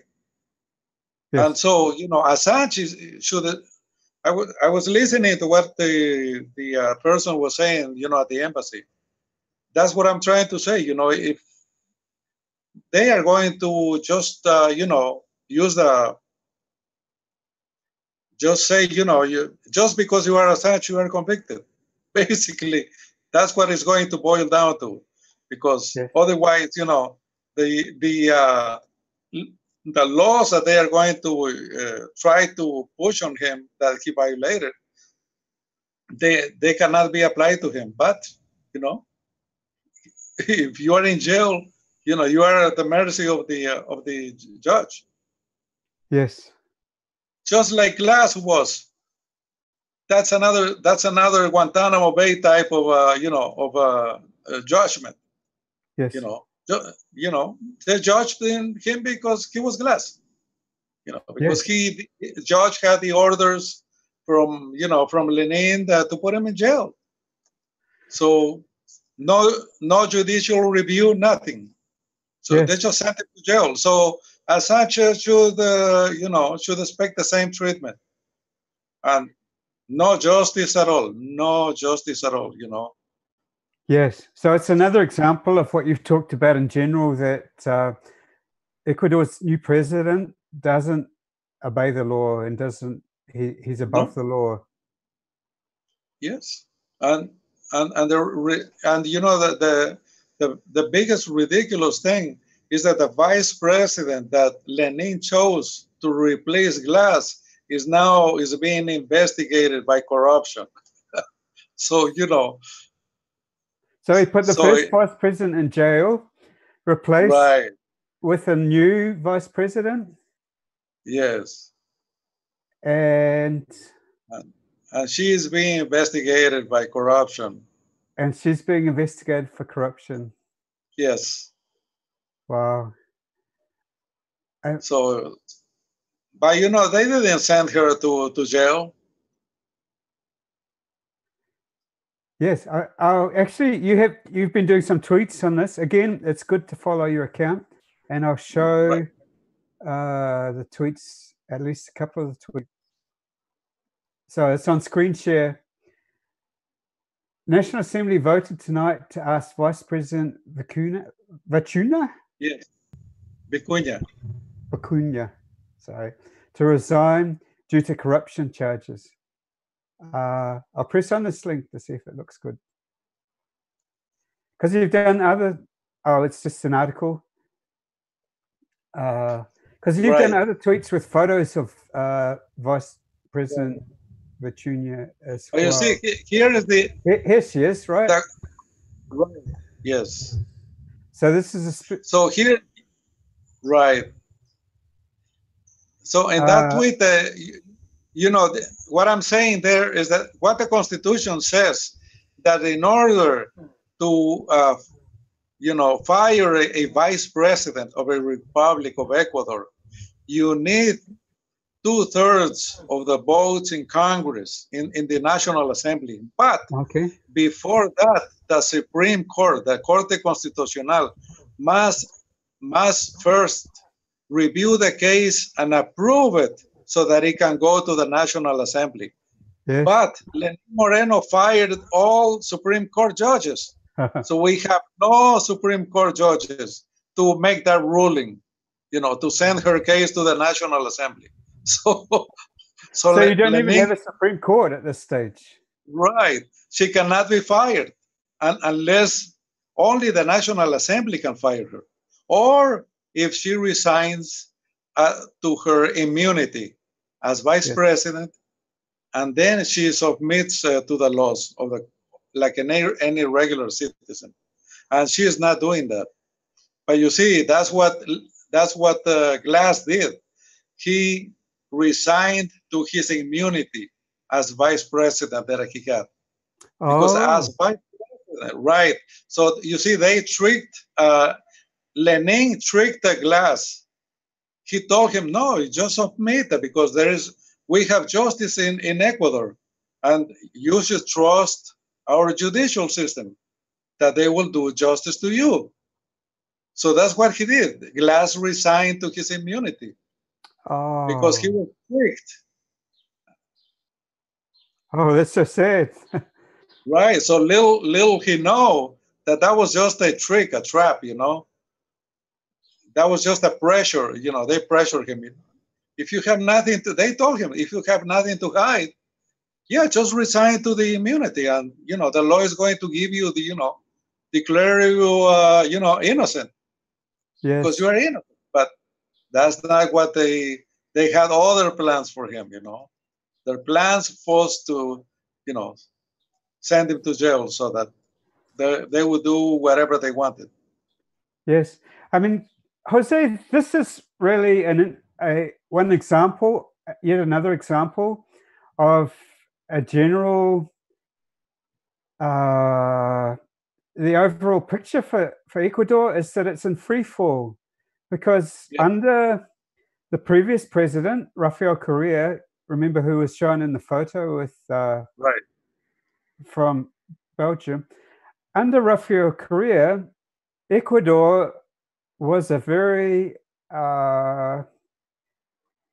well-functioning country, wasn't it? The courts worked well. Yes. The economy was good. Yes. The whole civil structure worked well. You talked about the vice president, the now vice, the one who's in jail, actually helped with the hydroelectric. So Ecuador became quite self-sufficient with renewable energy, didn't they? Yes. From, Yes. for example, hydroelectric power. Right. So was it like about 8 years that Rafael Correa was president? Yeah. So during that time, Ecuador made a lot of progress and became one of the strongest countries in Latin America as an economy. Yes. And they were completely independent. They kicked out the CIA from a military base there. So it's really heartbreaking that the country was so prosperous and functioning so well, and they also were successful in suing overseas oil company Chevron for massive pollution in Ecuador. And now all of that, just in a matter of, what, 18 months or so? Yeah, right. Has fallen away. Yes, all of it. In fact, you know, 2 days ago, there was a newspaper article that Lenín Moreno is about to ask an emergency loan because because he has taken the country to to almost bankruptcy. So here's the thing. He's going to borrow money to pay the interest on borrowed money. Is it with the IMF? Right, exactly. Who else? You know, it's big business for them because they live of interest, you know. And they control the country after they get. Well, they control the world, really. Yes, once the country becomes financially dependent on them, right, they're in big trouble. And just 18 months ago, this would have been inconceivable. Exactly, inconceivable.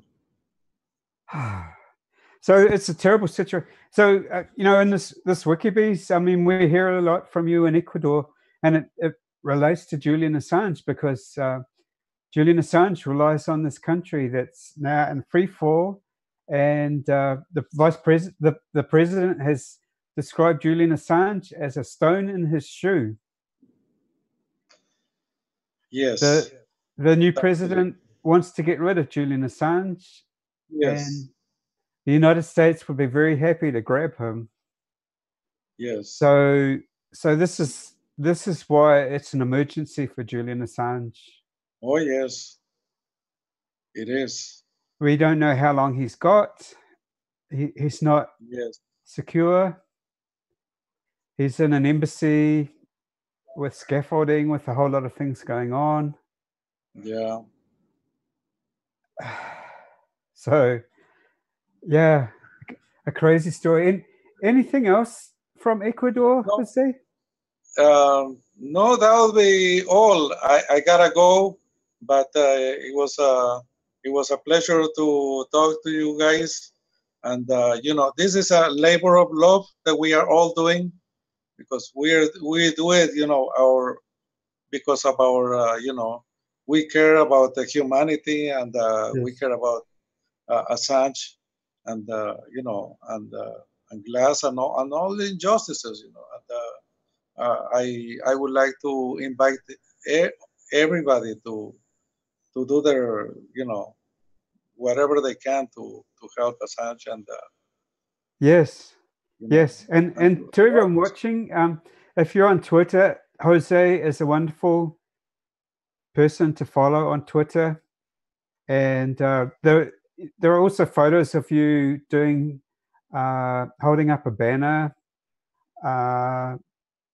protesting what's going on in Ecuador, and also the banner has a Free Julian Assange banner on it, hasn't it? So, yes. So thanks so much, Jose, for what you're doing in very difficult circumstances. Yes. You can't even show your face because it's too dangerous. No. Yeah, it's too dangerous, yeah. So, you know, well, I bid you all well and take care. And let's keep fighting. Please don't give up. Don't give up, people. All people who are hearing me, please don't give up. In fact, if you have friends, if you have anywhere you go, please, you know, include more people to join the protest. That is very important. Thanks so much, Jose. Okay, take care. Take care. Okay, take care. Bye. Bye.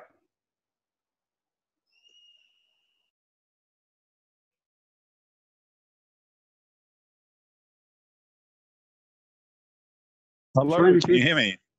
Hi, Karen. Welcome back. Yeah, we lost our backup battery, then we found it, then we lost the phone, but we found it, and we're back. Cool. Your lighting's not quite as good as it was before. No, we're collecting candles now. We're going pre-industrial. I'll go. While the candles are being assembled, I'll go under a street lamp and see if that helps. Cool. And so these three buildings are owned by the royal family of Qatar, or Qatar, as they say in America. And this one I'm in front of was a Crown Court. And my boss in Ireland at a homeless shelter, my CV is basically work with the homeless, became homeless. But he was sentenced from this court in the 1970s as an anarchist squatter for resisting the police. And now it's elite apartments. So we can't see much, Kieran. We can only see one bright light.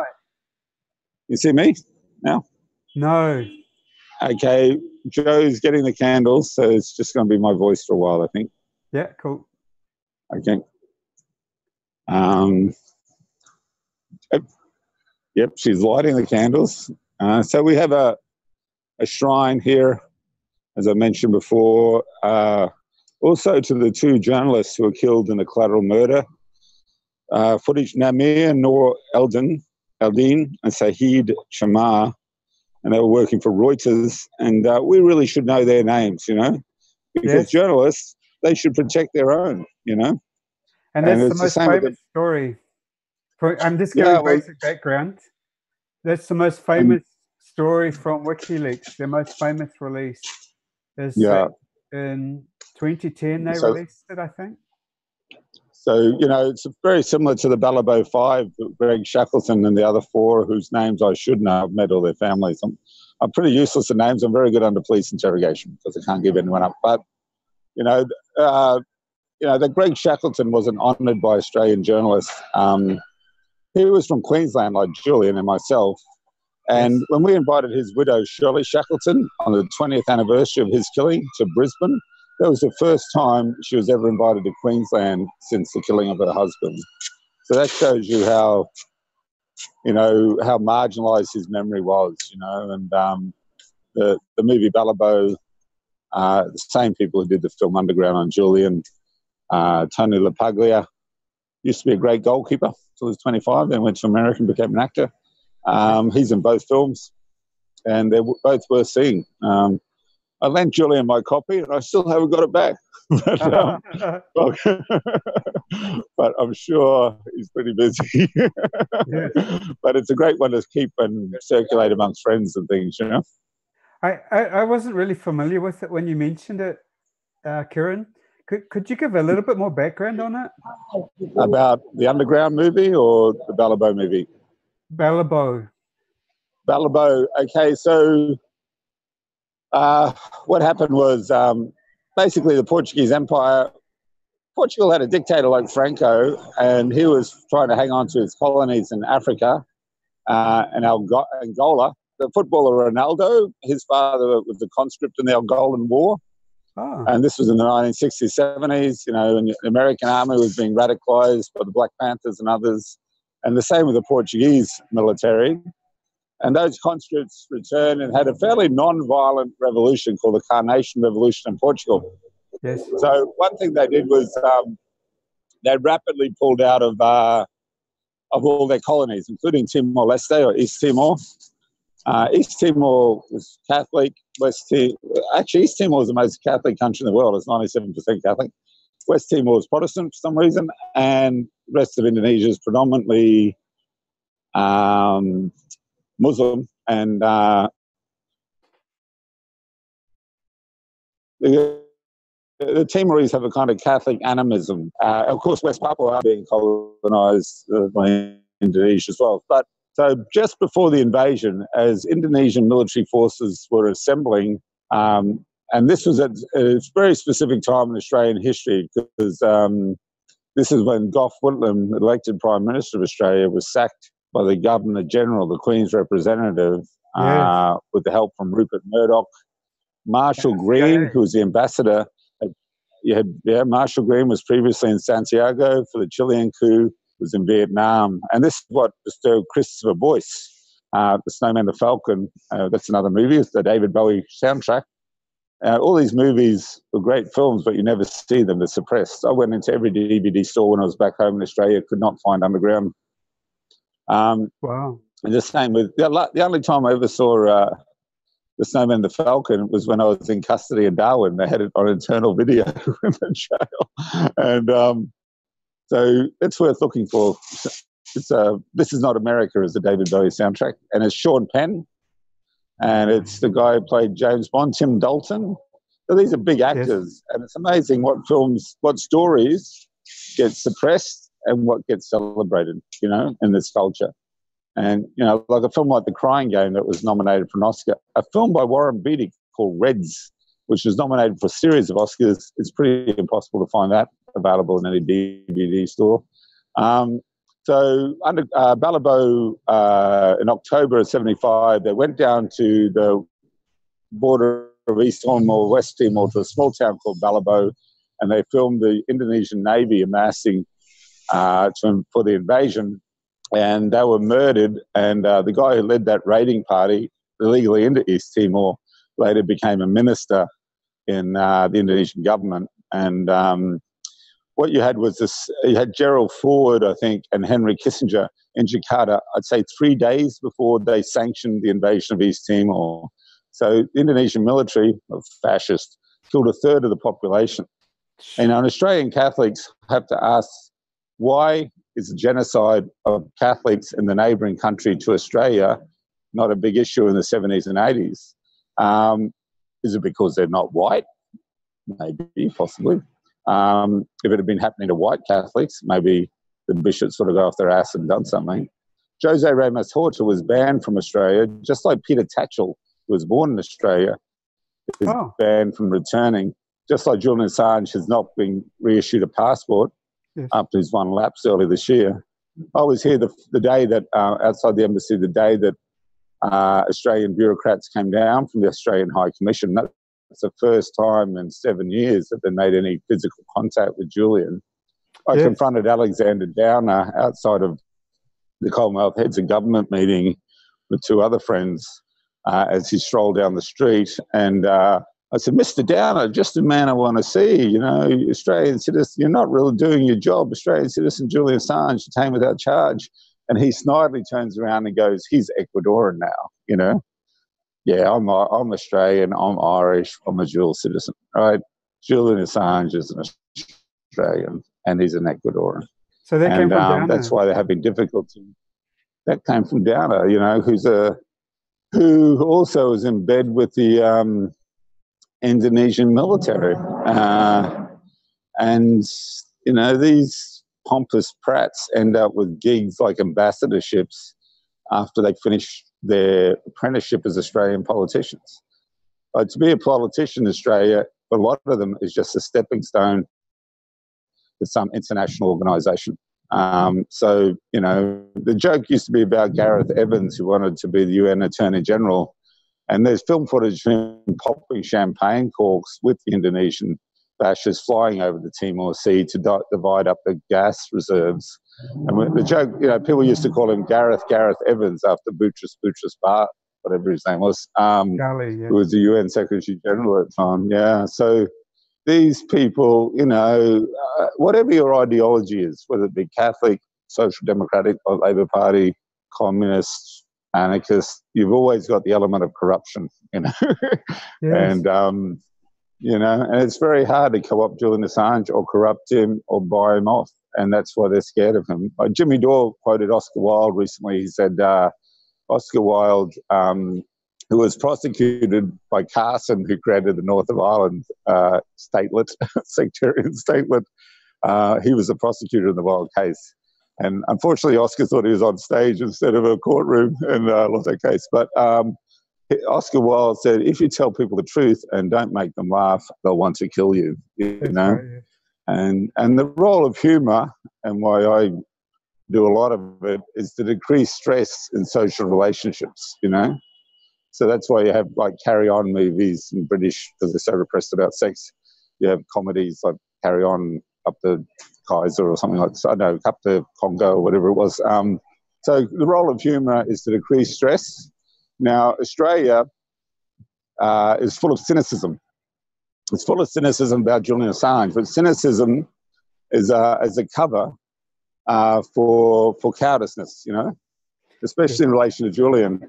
So they want lights. They want to see me. They can't see me. Yeah. Where's Joe? Over there. Okay. He's trying to get some light on the subject. But so people confuse being wise with being cynical. And like one guy walked by us last night, a rich guy, and goes, "Sad loser," about Julian. And I yelled after him, "You lost in Iraq, you lost in Afghanistan, you lost in the north of Ireland, and you'll lose here on Hans Crescent." So in terms of losing, are they winning in Iraq? Are they winning in Afghanistan? Are they winning in Ireland? I don't think so. I don't think it was ever their intent. Yeah. So self-perpetuate the war and keep spending the money. Yeah. If you attack someone who has no right of reply, you are a coward, And it's like beating up someone who's bound and gagged, And these American movies that celebrate, the born conspiracy people, who celebrate American Nazis who assassinate people in their beds, And Hollywood is churning that shit out, And a film like that's easy to find in DVD store in Australia. What's hard to find is films like The Crying Game, like Snowman and the Falcon, like Underground, like Ballabo. So it's not a coincidence, Yes.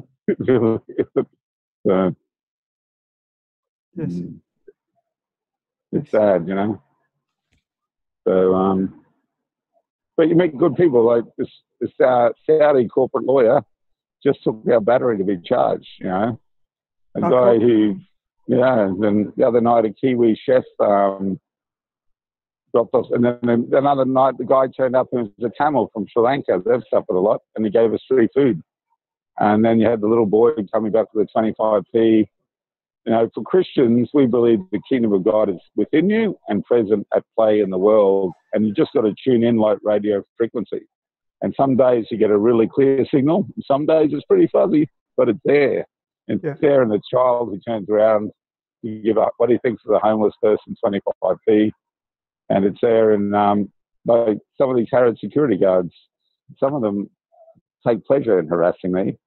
And some of them feel very guilty when they're ordered to do that. And some are refugees from wars, and some are veterans of those wars, And they respect us. They don't understand why we're here, but initially, but they respect that we're here night after night after night through the night, So, during one shift a few weeks ago, one guy came by and I said, I'm tidying up. He said, no worries, and gave me a chocolate bar.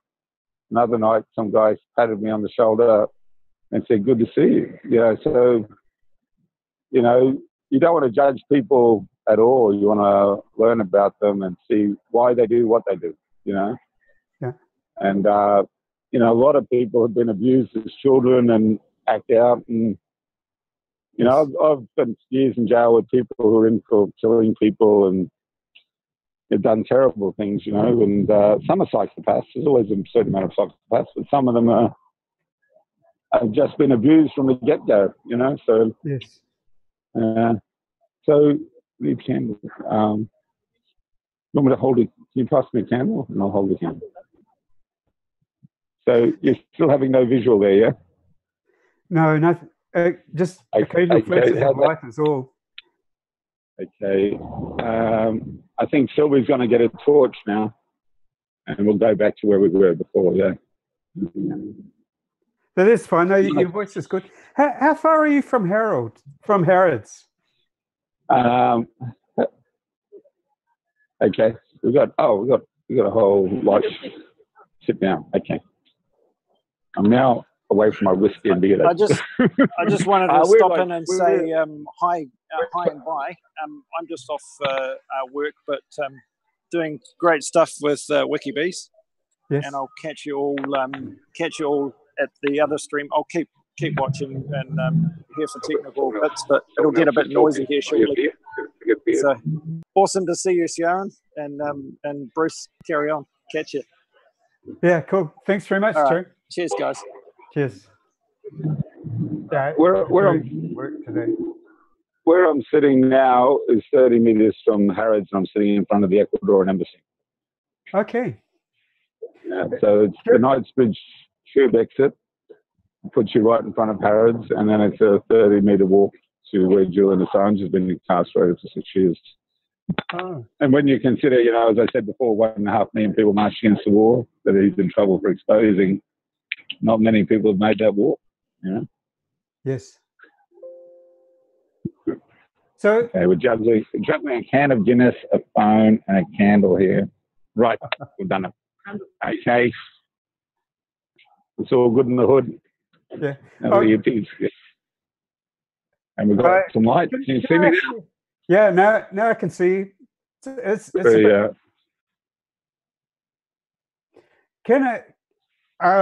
I'm just curious, so I can't help it. There was a photo of the Harrods chefs at the embassy. Oh, yeah. People can't figure out if it's a Photoshop or if it's true. Okay, I'll ask Phil because she was there in that photo. The chefs. Is it Photoshop or the truth? Do I have to say that? Yeah, you have to. Come on, let me try. You can't go. So, good evening.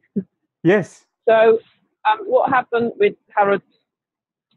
What was it? The chefs, right? They're exporting Christmas. Exactly. So when say that because they have exploding Christmas. All right. So obviously, Christmas happened. Christmas opened in Harrods. Yes. There was. I want to see you. All right.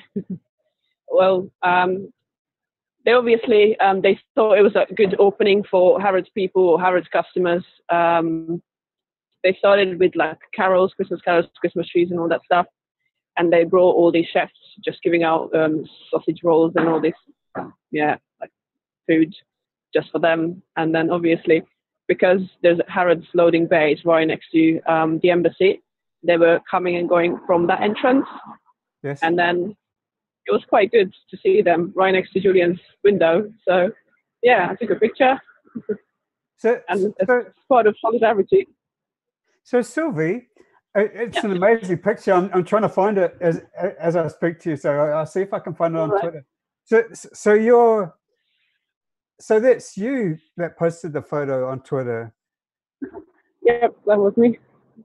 Great. I just, if you indulge me, I try to find it on Twitter. So what's your Twitter handle? Fiction. Yes, let's see. Under fiction. And yeah, so I took that, and then because obviously that was a time when Julian was denied all the visitors. I mean, he has still been denied all that. No food, no phone calls, nothing. And then obviously they were like giving out food for free for all these Harrods customers. Yes. Well, that was kind of significant in that way. Well, yeah, exactly. So it's sad. It's very sad what's going on with Julian. And then there's just like food going out just for like people and stuff. So they came over to the embassy with an intent to do something for Julian? They knew about that, but not really. So well, they lined up there, and then I just took the picture. And it was kind of symbolic, so that's what I meant by that. Oh, I see. So they lined up. They were handing out food to you because they were handing it out to everyone as part of their Christmas celebrations. Yes, that was one. Okay, and you told them about Julian, obviously. Yeah, they knew about that. So we had all the banners and everything. They knew, and they kind of know us already by now. They know why we're here, and then they are quite sympathetic. Some of them are nice, and yeah, it was nice and friendly. They offered us some sausage rolls. That was kind. Oh, yeah, very cool. That was a very cool. I mean, the photo was so. It's a beautiful photo. I'm trying to find. I can't even get your. I can. Can you remember what your handle is in letters? Is it S1 or something? 13 SYLV 13. 13 SYL. Yes, there you are. But I'm not. Let's see. So yes, I've got your. It was quite a few weeks back. Yes. 2-3 weeks back. But yeah, I think it was perfect. Mm-hmm. Yeah, it was a beautiful photo. If I just try and flick through, it will take too long, won't it? Is there a word that you use or anything? How can I find it? Well, I mainly use Free Assange or Free Julian. If you go to media on the Twitter handle, just go to media, and then you just scroll down, you see pictures and videos there. Oh yes, photos and video. Yeah. Currently, we see Harrods there, and just people and zombies walking by. I'm actually I'll start the screen share now, Sylvie, and you might be able to see it as well. Okay.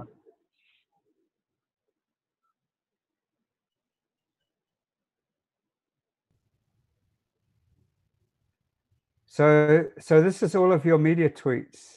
November 27. It's still away back. Your Twitter feed is very interesting as well. So I would also recommend anyone to join up. There's a security camera being taken down. This is I haven't. This is excellent. This is showing some of the candles. Is it BB Honeybee who does the candles mainly, or a lot of you do them? Is that Karen there? I'm just looking at I'm not sure if you can see the same video. There's Karen reading something, but I'm trying to get back to let's see, we're November the 17th. So this is only media photos. There it is.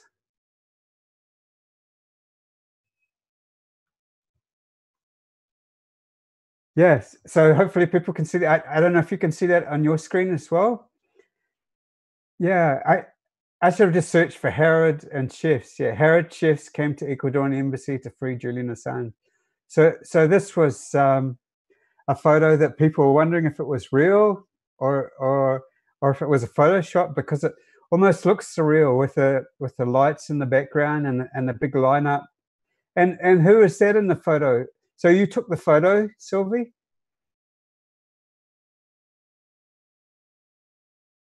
Sylvia, are you still there?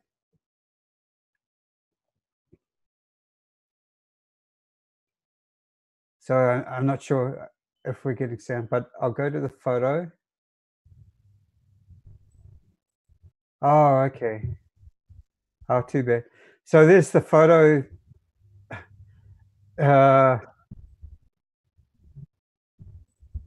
Yes. I feel bad now thinking it might have been a Photoshop, because it's just so incredible. I mean, it's taken at night, but with the lights in the background, and then I'd like to know who the lady is. If Sylvie took the photo, I mean, who the lady is. So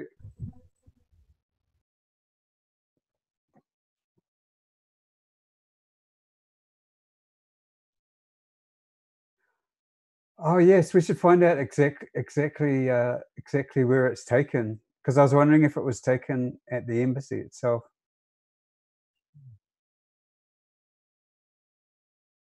Oh, is that where the lights are coming from? Oh, okay. Okay. They're still showing as on the screen, so they're still in the chat. So I don't know if we'll get them back. Anyway, while we're here and while they're trying to get back, I'll do another screen share of. This is Emmy Butlin, who was on the last WikiBees. Very nice conversation, and who's been a vigilist since Julian was in the embassy, and so she was on the last one, and I said, please tag WikiBees if there are any events that you want to publicize. And so this is a tweet from Emmy, longtime vigilist, advertising, as Kieran did also, I think. Please join our solidarity vigil in support of WikiLeaks Julian Assange outside the Ecuadorian embassy in London, Tuesday, Wednesday, and Thursday, 3 to 5 p.m. So if you're in London and you want to help Julian Assange, I mean, there's hardly anything better that you can do than visit the embassy, and they're there 24/7. These vigilists. So anytime you're passing through, just call in and say hello. And also, the physical presence outside the embassy sends a powerful message. If there are photos with lots of people outside the embassy, that really helps Julian Assange. And really, it's so direct. Oh, BB Honeybee, that Kieran's phone has died, and BB Honeybee wants to come on. So I have to send her the link. So excuse me for just a minute. I'm getting the link to BB Honeybee, who's another one of the vigilists. I think she's the one who does the beautiful candle displays.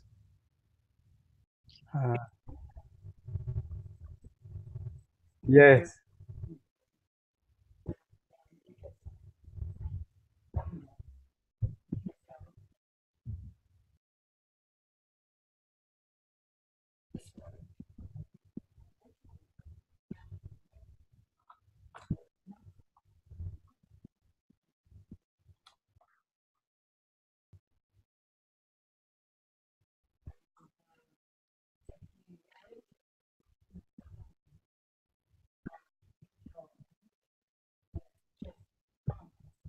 Oh, I'm actually sharing this. Sorry. This is nothing.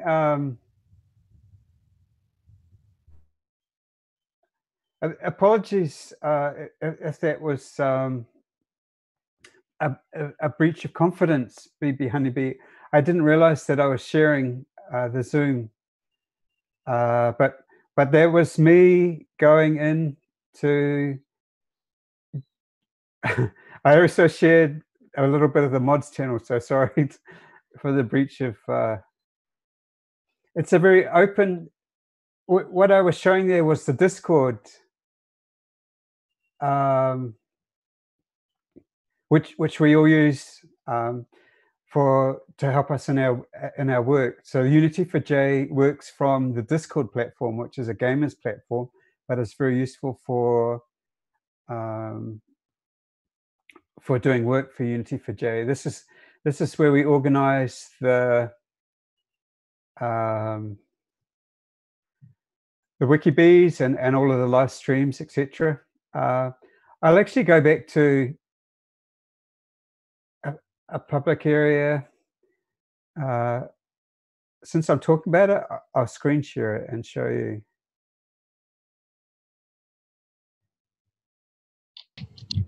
Because Everybody is invited to join the Discord, the Unity for J Discord servers. We have about 3,000 people. And this is what it looks like. This is the Twitter channel.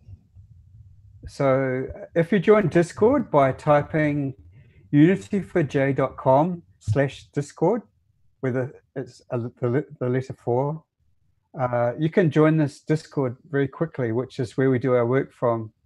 And I think we probably, every Wikibeast, we should show the Discord server every now and then. So this is, there are 3 columns. The middle column, the main column, is which channel we are. So we're organized by our areas of expertise and areas we're interested in. This happens to be the Twitter channel. And on the left are all the different channels. So Twitter is just one of a whole lot of channels for social media. I'll click on all platforms. These are important media messages that should be broadcast to all social media. So this is, for example, is a Susie Dawson. That's the founder of Unity for J, is advertising that. I'll open the link. So if you're on the Discord server, you can get access to all of the materials that relate to Julian Assange. And as you can see here, this is Peter Lavelle, who's been on Unity for J vigils, and Joe Lauria, who's organizing the vigils now, along with Susie, having a discussion on Julian Assange. So this is an important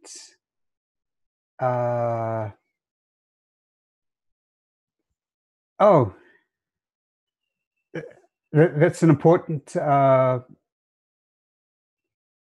I'm trying to do 2 things at once. I'm trying to promote BB Honeybee has come on to the Zoom, and I have to promote them to panelists.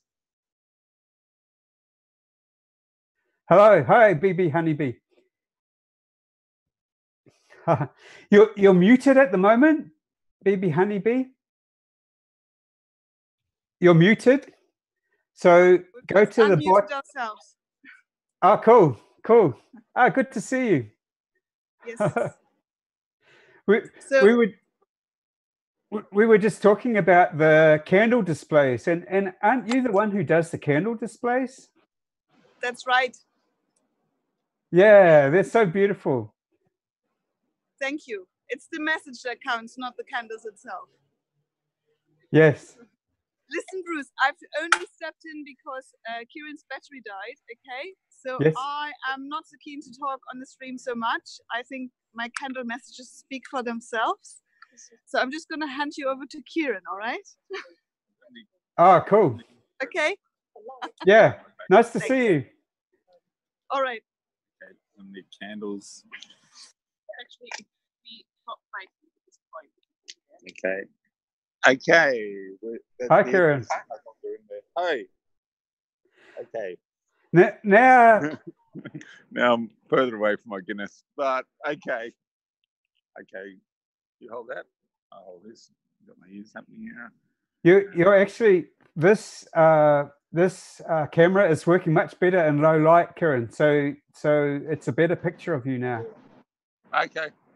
This camera's working better and we don't need light. Oh, okay. Okay. But okay, you're fine with the visual, yeah? Oh, okay. Yeah. Oh, you can is that the? That's an adapter. Okay, it's all good. It's all good. Is that even the embassy in the background, Kieran? Yeah, I'll take you for a bit of a walk, huh? Since you got a better visual. Yeah, we can see something. So this is Harrods. Can you see Harrods? Yes. Okay, so this is the Colombian embassy we're walking next to. This is all the scaffolding. All the scaffolding, yes. Visual for media. So we suspect that this was purposely done during the winter, which is unusual for house painting or embassy painting. So there's Harrods. This is Hans Crescent. Yes. This is the entrance to the embassy. Just walking up the stairs, and that's a concierge desk there. Yes. And you just take an immediate left to the Ecuadorian embassy and immediate right to the Colombian embassy. Yes. So the embassy is only 5 rooms on that floor. The scaffolding is alarmed.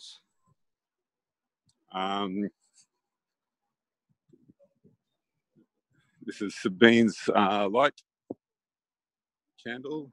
Beautiful. This is the alley that the Harrods head of security told us was their private property. And in good Reclaim the Streets tradition, we challenged that. And we prayed in this alley. We played football in this alley. We performed music under Julian's window. Number 3, Hans Crescent. These cameras were installed last week. We suspect not enemy in. And this new one, they're watching us as we watch them. This was installed last week. The escalation of Harrods' harassment of me kind of heightened this week. These are 2 huge doors here. So at about 5 in the morning, trucks start to line up outside on Hans Crescent, and they come in this way and out this way. And there's 10 loading bays downstairs. So this used to be a police station, a watch house here, and for 3 years up here they had a cop stationed there for 3 years. And this door is where John Cusack and I walked through, and Ben Griffin, and there were 4 cops beyond that door. So international territory is only the subsections of the building. So there were cops in the building as well as outside. And this is where Julian's room was for many years. So I was in there with Jello Biafra from the Dead Kennedys, brought him in there. And they'd made a big incident last week about this candle here. And they waited till I went to the bathroom, and there was a pincer movement of both Harrods security and the solitary, possibly, or body security within the embassy came out to harass a young man who stayed the night at the vigil. So when I came back, I've always hated bullying at school. 2 things I hated about school was peer group pressure and bullying. So I kind of unleashed a very Old Testament prophetic diatribe on what they were doing with Julian and what the British have been doing in Iraq and Afghanistan. And so the other harassment comes from armed police.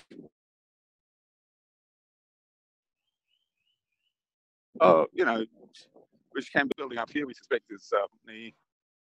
And also these open windows there. There's a camera trained on the entrance to the building, which has photographs have appeared on the internet, taken by this camera at the top of the building across the street here.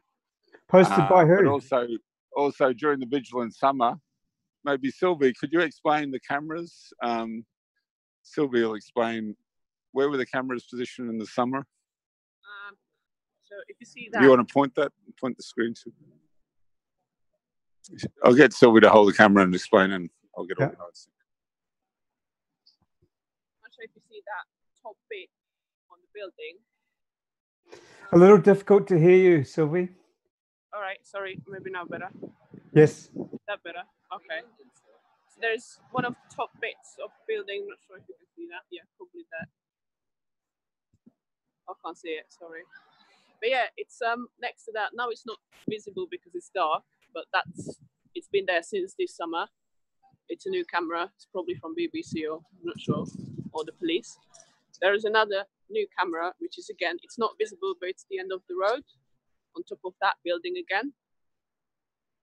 These are new ones, so we are being very heavily surveilled. And obviously, if anyone read the newest article from The Guardian that Manafort visited Julian Assange, it's full of lies and full of, obviously, it's a smear campaign, because if there are cameras everywhere, come on, like, why couldn't they get an evidence of him being here? So it just proves that how much Guardian lies.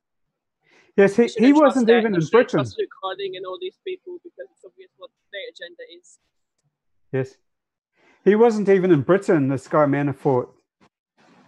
His passport, Manafort's passport shows that he wasn't even in Britain in 2013 and 2015. It's a ridiculous story. It's a ridiculous one. I don't know how they managed to like publish this, or who actually, well, we knew that. It's just disgusting. Like, yeah, okay, let's publish it. Seriously, without any facts, just like sources. Another thing what is very weird to me, whenever WikiLeaks publishes a new story, everyone is obviously after the source. Who was the whistleblower? Who's the source? When The Guardian publishes a smear campaign like this, no one really asks who's the source or where did you get your facts from? Yes. That's kind of, weirdness about that. Yeah, so these are the cameras. There are other cameras, obviously, which maybe we are not really aware of, but they are here. Some of the windows are always dark. Some of the windows are always open. That's a bit suspicious again. Who is behind? We don't know. Police, I don't know. About that previous picture you were looking at. Yes. When they were changing the cameras. That's kind of a funny thing again, because apparently it was a broken day before, but how do we know it was broken? I don't know. It's just speculation. We don't know that. Yes. That's my point. Should I hand you over to Kieran? Yes. So can we try and match this photo? I'll screenshot it again. Can you do a live? Show the building, because I think I saw the same building. So this again is the photo of the chefs, and the building in the background is. So that's one of those windows. Is Julian's window? Really?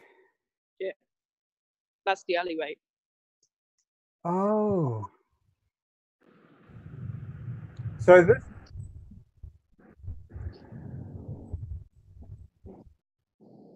No, it's not. It's not Kitty.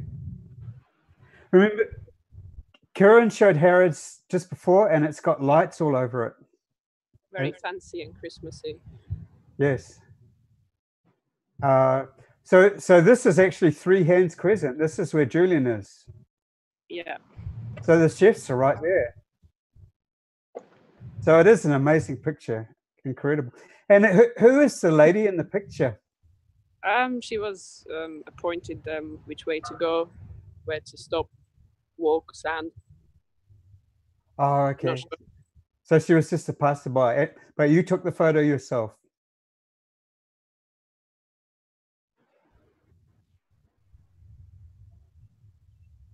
Incredible. Okay, so I stopped the share. What's the weather like at the moment? Not as cold. Good. But yeah, could be worse. It's been raining for the past few days. Yes. Now it's okay. So yeah, it's a bit tough when it rains, especially for Kieran, because it's cold and, well, you can't really hide anywhere. Yes. They would be the worst days, wouldn't they, when it's just above freezing and raining? Yeah, so that's difficult when it rains, yeah. Oh, yeah. It rains on the just and the unjust, they tell us. What's that, sorry? Can you repeat? No, I'll show you my crib. I'll literally show you this. Hang on. Yeah, I can't see you. You can see me, can you? Okay, yes, so, coming in and out. Yes. So basically, I'm a dumpster diver by trade. I'm a Catholic worker. So most of the stuff I'm using has come from the the wealthy who throw out lots of interesting stuff. And I've got enough cologne to drown in. But we found this big cardboard thing here for a big television, and we found heavy plastic. So that's it. And then that's the sleeping bag. Can you see that? And that's the Guinness. And so, yeah, sometimes it works, sometimes it doesn't. Well, it's interesting because in Australia, I'm from a subtropical paradise, and sacrifice had to be here. And when you get wet in Australia, you close up a tree and then it's dry in about 3 hours. But you get wet for a very short time in England. You stay wet for a long time. And but I'm getting resupplied by Joe, and with dry clothing, and then I met some local people, so we're going to move a lot of that stuff. It's like a pacifist military operation. We've got a short supply line, so we met a Saudi corporate lawyer, we met a guy who did 6 years. They're all within 200 meters of the site, and they'll be looking after my dry clothes and filling up water bottles. And the Saudi corporate lawyer just brought me a thermos of hot tea and some instant porridge and some other stuff, and recharged my battery. So cool. People, there are good people everywhere. I mean, it's interesting that more non-violent resistance came out of the US military in the first Gulf War, and probably the recent one, than came out of the US peace movement. So the last place you'd expect anti-war resistance to come from would be within the military, and that's where it came from. And of course, the most extreme example of that was Chelsea Manning. And all Chelsea Manning had to do in Baghdad is to look the other way. And that's all we're asked to do now. I grew up during the Vietnam War. They wanted your firstborn son to go and kill and die in Vietnam. Now all they want you to do is look the other way. And that's what Chelsea Manning refused to do, Yes. Because Chelsea Manning grew up in an authentic Welsh-Irish working-class family. And her grandmother said, if you can't say the truth, don't speak at all. And I know we've seen your ear, basically, Kieran. Okay, sorry. Yeah. It's a very attractive ear. But so we did many celebrations. We brought Chelsea's mum and 2 aunts and an uncle to Dublin, and Jerry Conlon came down. Now, Jerry Conlon did 16 years in prison for something he didn't do. If you see the film In the Name of the Father, he's played by Daniel Day-Lewis. Gareth Pearce, who's Julian's lawyer now, is played by Emma Thompson. And Peter Postlethwaite plays Giuseppe Conlon, who came from Belfast to get a lawyer for his son and stayed with the Maguire family, who were in-laws, and didn't get to stay the night because the Brits, they raided that house and they took everyone from 14-year-old Patrick to the mother, and the mother did 11 years for nothing. And Patrick was beaten and tortured and is still damaged by that experience. I've met Patrick. And that was the Maguires, And my friend Joe Black, you can Google Joe Black Giuseppe Conlon song, and he wanted to write a song about Giuseppe Conlon, and he was in Dublin, and he went to every bookshop to find, and there's 7 books written about the Maguires and the Guildford Four and the Birmingham Guildford Four, and he couldn't find one book in one bookshop. And Dublin is chock-a-block full of 1916 redemptive violent stories. It's chock-a-block full of the Troubles, but not one story about this case. And he went to the Central Library and said, "Have you got a copy of this book?" And the woman looked for it on the computer and said, "We have one copy." And he said, "Where is it?" And he said, "Mountjoy Prison Library." So that was very incredible. So that shows you what stories get heightened.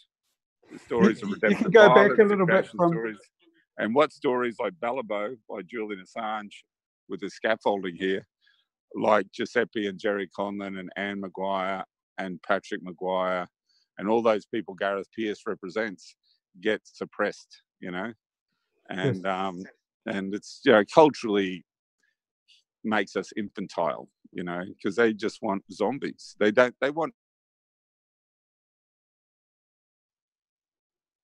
to think tricky. And that we speak in Hyde Park every Sunday for Julian. Yes. And it's tragic. tragic that free speech is a tourist attraction in London. It's been reduced to a tourist attraction, like some anachronism, like Amish weaving or something like that. And, that should be happening on every campus, in every neighborhood, in every churchyard, soapbox speaking. And this whole culture of, no platforming people. You've got a young generation that wants censorship, that is puritanical around sexuality, that is so cultish and judgmental. They want to tell you what you have to look like. So, I have dreadlocks because I'm an Irish Republican back family. I'm born in Brisbane. We're planters there, and we're oppressing Aboriginal people just by being there. So my dreadlocks is a symbol of self-exile from that privilege. And I'm told by some kid who's never been strip searched, who's never been raided at 3 a.m, who's never had a gun put to their head, that I'm somehow, politically incorrect, And really, I don't need to hear from that kid, because I know Sam Watson from the Black Panthers. He did Welcome to Country at my father's funeral.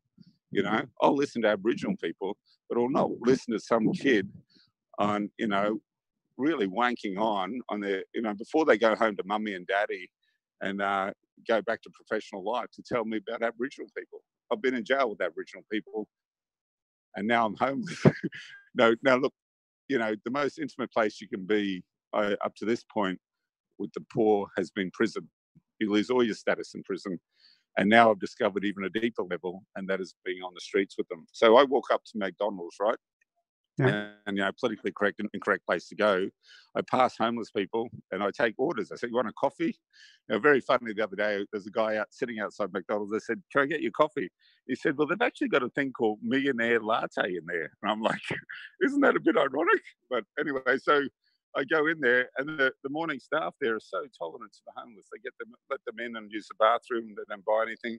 And these are basically Afro-Caribbean Christians and Muslims who know about hospitality, because that's basic to Judaism, it's basic to Islam, it's basic to Christianity, that you're hospitable to the stranger, Now, all those traditions have been co-opted by states and weaponized. Buddhism has been co-opted in Thailand by the royal family. Everything can be co-opted. And they're the 3 temptations Jesus confronted in the desert: power, wealth, status. And that's co-opted to the IRA. The IRA are now being paid by the British government to run the north of Ireland. That's ridiculous.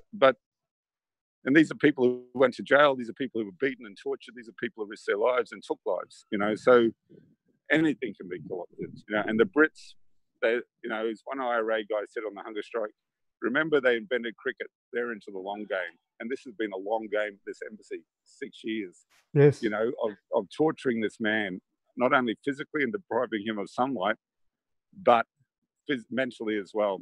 Yes. And, you got to be very careful how they're going to use the Mental Health Act against Julian Assange, because the Mental Health Act can get you extracted from anywhere, So, the Home Secretary a few months ago, he expressed concern about the mental health of Julian Assange. Now,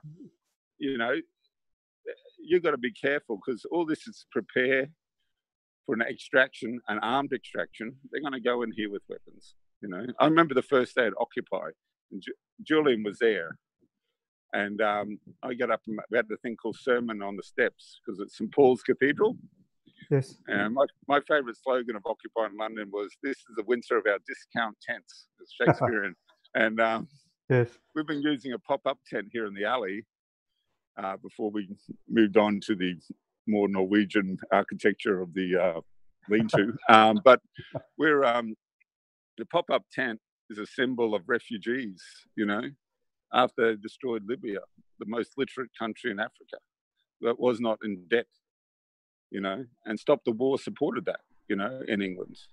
And they flew bombing missions from England with no protests. And so it's, there's a huge refugee solidarity movement in Australia, and they should be, but they should make the link to war. Because the Catholic worker, in its most radical sense, is, you pull people out of the river, you feed them and you shelter them, but you go upriver and you find out who's throwing them in that river and you confront them non-violently. Now, recently, the editor of the New York Catholic Worker, I wrote an article about solidarity. She censored Jo Kennedy censored any mention of Assange and Manning. She took every reference in my article of Assange and Manning out. Wow. So even the Catholic Worker, the Catholic Anarchist Pacifist paper founded by Dorothy Day, but when the Pope spoke at Congress, he referenced 4 Americans. 3 of them were pacifists. Abraham Lincoln was not. Thomas Merton, the monk, was. Martin Luther King was. And Dorothy Day, you know.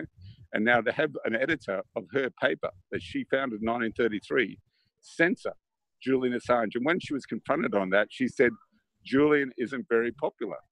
Now, how popular was Jesus Christ on Good Friday? You know, he had 3 women at the foot of the cross, no men. They all did a runner, and one even sold him out. Right? It was a spy cop, Judas.